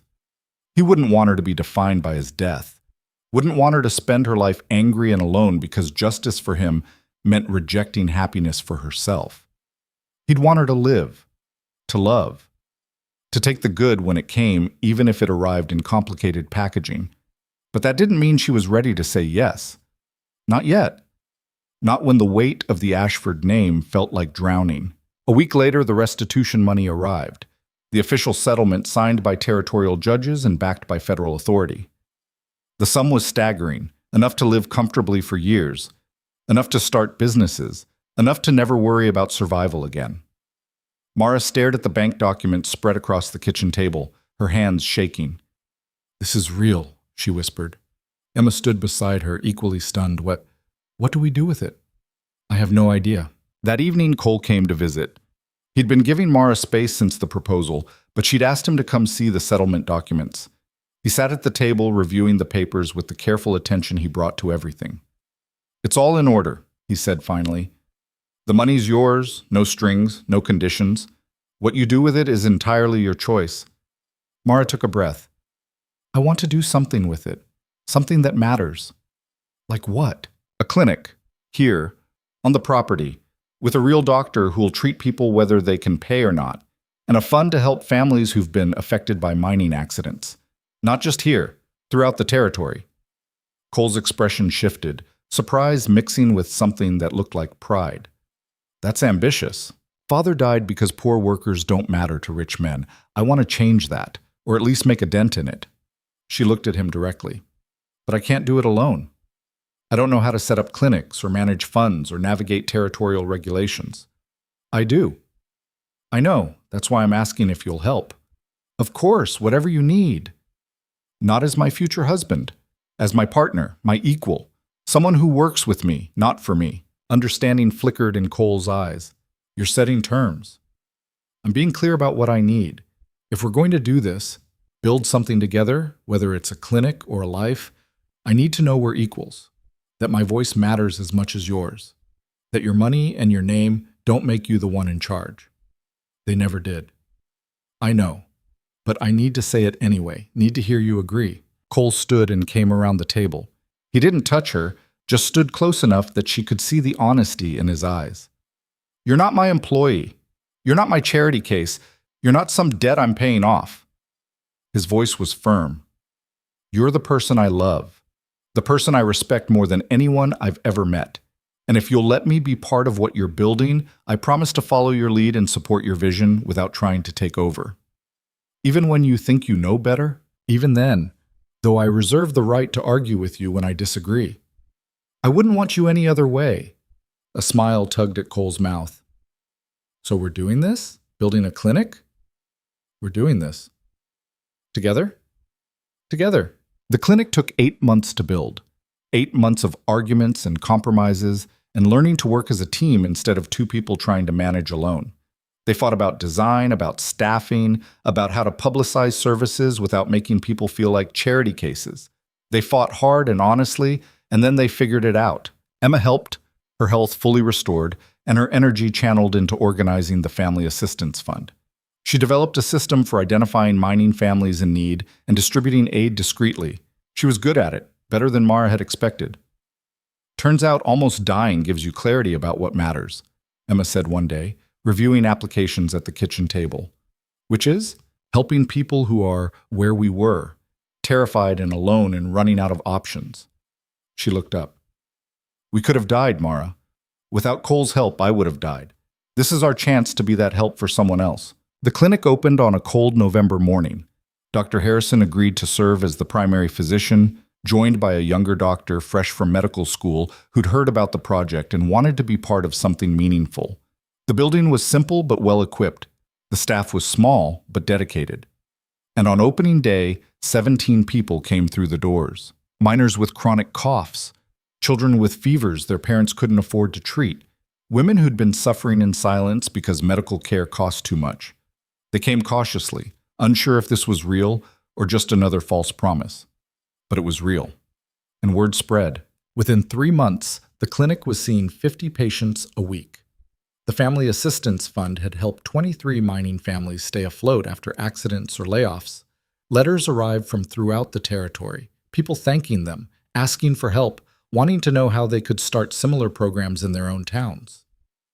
"We're making a difference," Emma said one evening, going through the latest reports. Mara looked at the numbers. Lives improved, families helped, hope restored, and felt something shift in her chest. This was what the money should have done from the beginning. This was justice that actually meant something. "Father would be proud," she said quietly. "He would be. But Mara, you should be proud too. You did this." "We did this?" "You started it. You had the vision. Cole and I just helped make it real." That night, Cole found Mara standing outside the clinic, looking at the building in the darkness. "You okay?" he asked, coming to stand beside her. "Better than okay. I was thinking about 6 years ago, about how hopeless everything felt, how surviving was the only goal that mattered." She turned to look at him. "I never imagined this. Never imagined that something good could come from something so terrible. It came from you, not from your father's death, from your refusal to let that death be meaningless. I couldn't have done it without you." "Yes, you could have. It might have taken longer, but you would have found a way. That's who you are." Mara was quiet for a moment, then, "Ask me again." "Ask you what?" "You know what." Cole's breath caught. "Mara, ask me again, right now. In front of this clinic we built together. Ask me." Cole turned to face her fully. In the darkness, his expression was serious and hopeful and terrified all at once. "Marry me," he said simply. "Not because it makes sense or because enough time has passed. Marry me because I love you and I want to spend my life building things with you. Because you make me better than I ever thought I could be. Because when I think about the future, you're the only thing in it I'm certain about." "What about the name? The history? All the complicated mess we can't change?" "We'll figure it out, together, like we've figured out everything else." Mara took a breath. "I have conditions." "Of course you do." "I'm keeping my name, Mara Vance, not Ashford. I'll be your wife, but I won't be defined by your family's history. Done." And we put it in writing. The clinic, the fund, they stay independent, not controlled by you or your family's money. They're mine, ours, but separate. "Agreed." "And you promise, really promise, that you'll never make decisions for me, that we'll always be partners, even when it's hard?" "I promise." Mara looked at this man who'd turned her life upside down, who represented both tragedy and hope, who'd proven over and over that actions mattered more than heritage. "Then yes," she said, "I'll marry you." Cole kissed her then, and Mara kissed him back with everything she'd been holding inside for months. Love and trust and the terrifying hope that maybe, just maybe, they could actually make this work. When they broke apart, both breathless and grinning, Cole said, "You love me." "I do." "Say it. I love you." The words came easier than she'd expected. "I love you, Cole Ashford, even though you're terrible at romantic proposals and your family history is a nightmare and you drive me crazy with your need to fix everything. That's the most beautiful declaration I've ever heard. Shut up. Make me." She did. They married in spring, a year after Cole first walked into that saloon in Red Hollow. The ceremony was small, just Emma, Dr. Harrison, a few clinic staff, and the territorial judge who'd overseen the investigation that changed everything. Mara wore a simple dress, Cole wore his best suit, and Emma cried through the entire thing. "You may kiss your bride," the judge said. Cole did thoroughly, and the small gathering applauded. Afterward, Emma hugged her sister so tight Mara could barely breathe. "I'm so happy for you." "Are you sure?" Mara pulled back to look at her sister. "I'm married now. Things will change." "Things have been changing for 2 years. This is just the next step." Emma's smile was genuine. "Besides, someone needs to keep you two from working yourselves to death. I volunteer." "You're staying?" "Of course I'm staying. You think I'd miss watching you build an empire of clinics throughout the territory? Not a chance." As it turned out, Emma wasn't wrong about the empire part. Over the next 5 years, they opened 4 more clinics in mining towns throughout the territory. The Family Assistance Fund expanded to cover educational costs for miners' children. They lobbied the territorial legislature for better safety regulations, and won. Cole testified before congressional committees about mining practices, using his father's documents to push for federal oversight. The work was exhausting and never-ending, but it was also meaningful in ways survival had never been. Mara and Cole's marriage wasn't smooth. They argued frequently, sometimes explosively. He wanted to move faster. She wanted to be more careful. She wanted to help everyone. He reminded her they had limits. They compromised and fought and made up and kept building. But through it all, they stayed partners. Equals. 2 people who'd come together through tragedy and chosen to build something better. Emma thrived. She took over the administrative side of the clinics, proving to have a gift for organization and management. She never married, said she was too busy changing the world to bother with romance, but she was happy, really happy. 3 years after the wedding, on a morning that started like any other, Mara woke up feeling strange. Not sick exactly, just different. "I think I'm pregnant," she told Cole at breakfast. He dropped his coffee cup. It shattered on the floor. Are you sure?" "No, but maybe. I don't know." Mara looked at the broken cup. "Is that excitement or terror on your face?" "Both, definitely both." "Same." They sat in silence for a moment, looking at each other over the broken cup and the spilled coffee, both thinking about what a child would mean, about bringing someone new into their complicated legacy, about whether they could be good parents when they were still figuring out how to be good partners. "We'll figure it out," Cole said finally. "Like we figured out everything else?" "Exactly like that.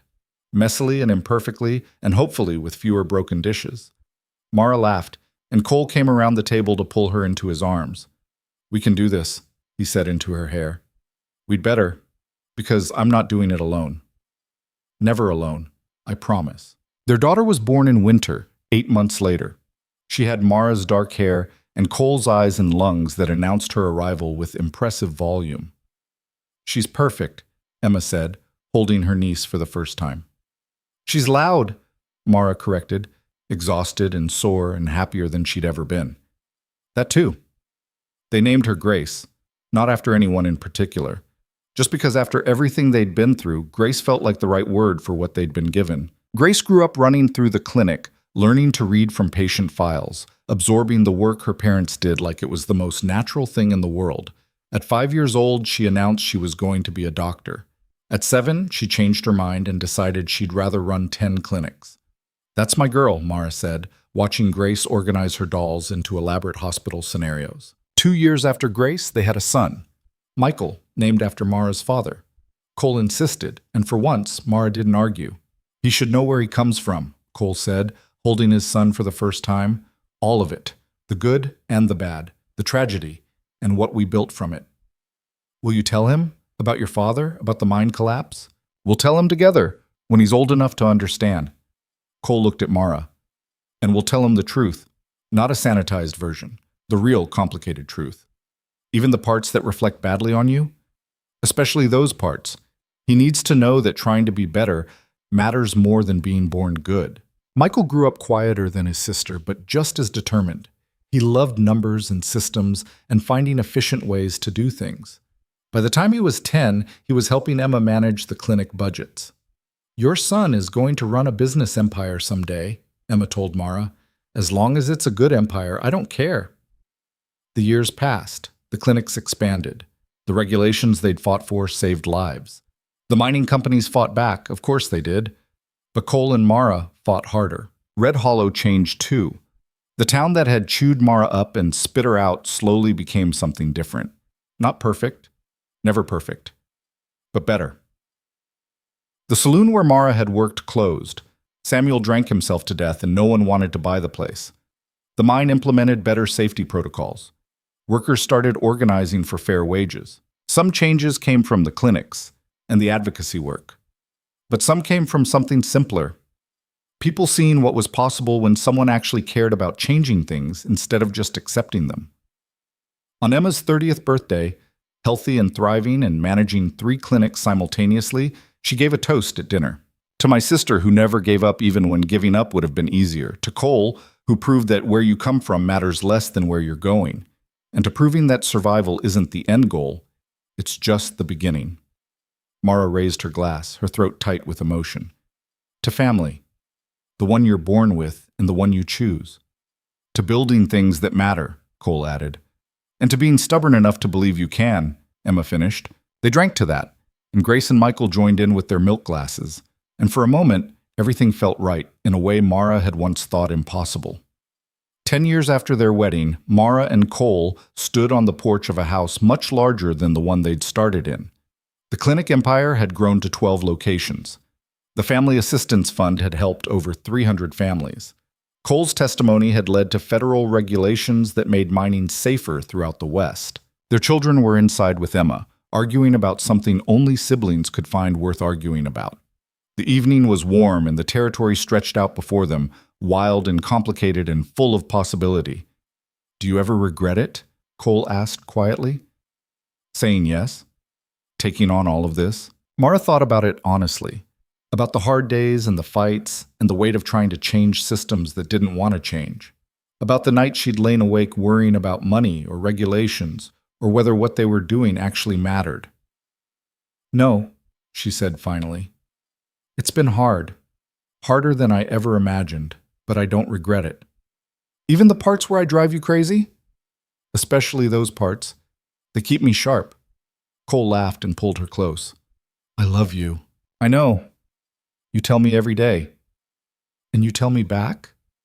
"I love you." Mara leaned into him. "I love you and our messy life and what we built from tragedy. I love that we proved something good can come from something terrible if you're willing to work for it." "We did prove that, didn't we?"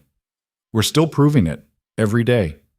Inside, Grace shrieked with laughter and Michael yelled something about unfair distribution of dessert. Emma's voice rose over both of them, calm and amused. "Should we rescue Emma?" Cole asked. "Probably, but let's stay here for one more minute." So they stood together on the porch, watching the sun set over the territory they'd helped change, and thought about how survival had transformed into something bigger, how tragedy had become the foundation for purpose, how 2 people from impossible circumstances had built something worth having. Mara thought about the girl she'd been 6 years ago, exhausted, terrified, desperate. She thought about that girl serving whiskey to men who barely saw her as human, counting pennies, watching her sister die slowly. That girl had survived.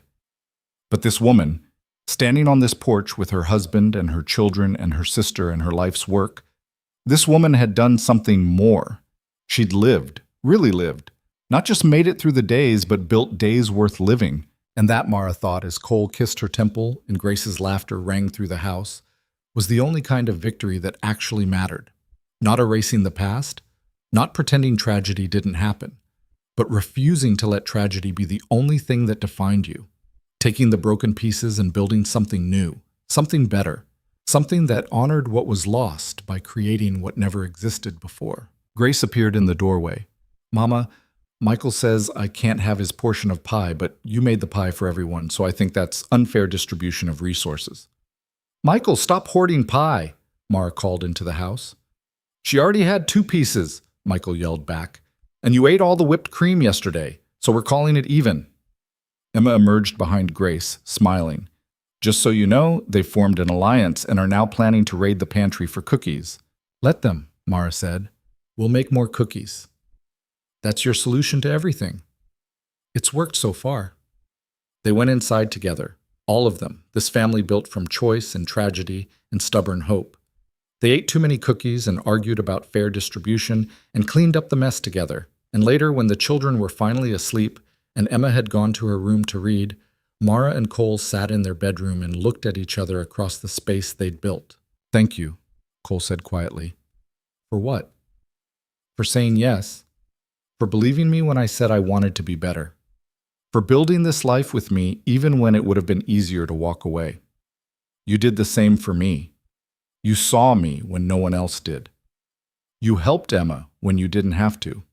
You spent years proving that actions matter more than history. We saved each other. No. Mara shook her head. We saved ourselves. We just did it together. It was a subtle distinction, but an important one. Because Mara had learned that saving yourself wasn't weakness. It was the hardest kind of strength. And choosing to build something with someone else wasn't giving up independence. It was multiplying it. They'd both brought their own strength to this partnership. Both contributed equally to what they'd built. And that made the life they'd created together stronger than anything either could have managed alone. That was the real lesson, Mara thought as she fell asleep beside her husband. Not that love conquered all, or that tragedy could be erased, or that happy endings came easy. The lesson was simpler and more profound. You could survive the worst moments of your life and still build something beautiful. You could carry grief and still make room for joy. You could be broken and still be whole. And sometimes, not always, not even often, but sometimes, the person tied to your greatest pain could also become tied to your greatest hope. Not because the pain disappeared, not because history stopped mattering, but because human beings were complicated enough to hold both at once, to honor the past while building the future, to remember what was lost while celebrating what was found. Mara Vance had started with nothing but survival. She'd ended with purpose, family, and a legacy that would outlive her. She'd turned tragedy into transformation and pain into power. And in a world that tried to grind people like her into dust, that felt like the most revolutionary act of all. Outside, the territory slept under starlight. The clinic stood ready for tomorrow's patients.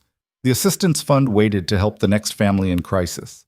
Grace and Michael dreamed their ambitious dreams, and Mara and Cole rested in the life they'd built, messy and complicated and imperfect and absolutely undeniably real. It wasn't the ending she'd imagined 6 years ago, but it was better. Because it was hers, built on her terms, created from choices instead of circumstances. And that made all the difference.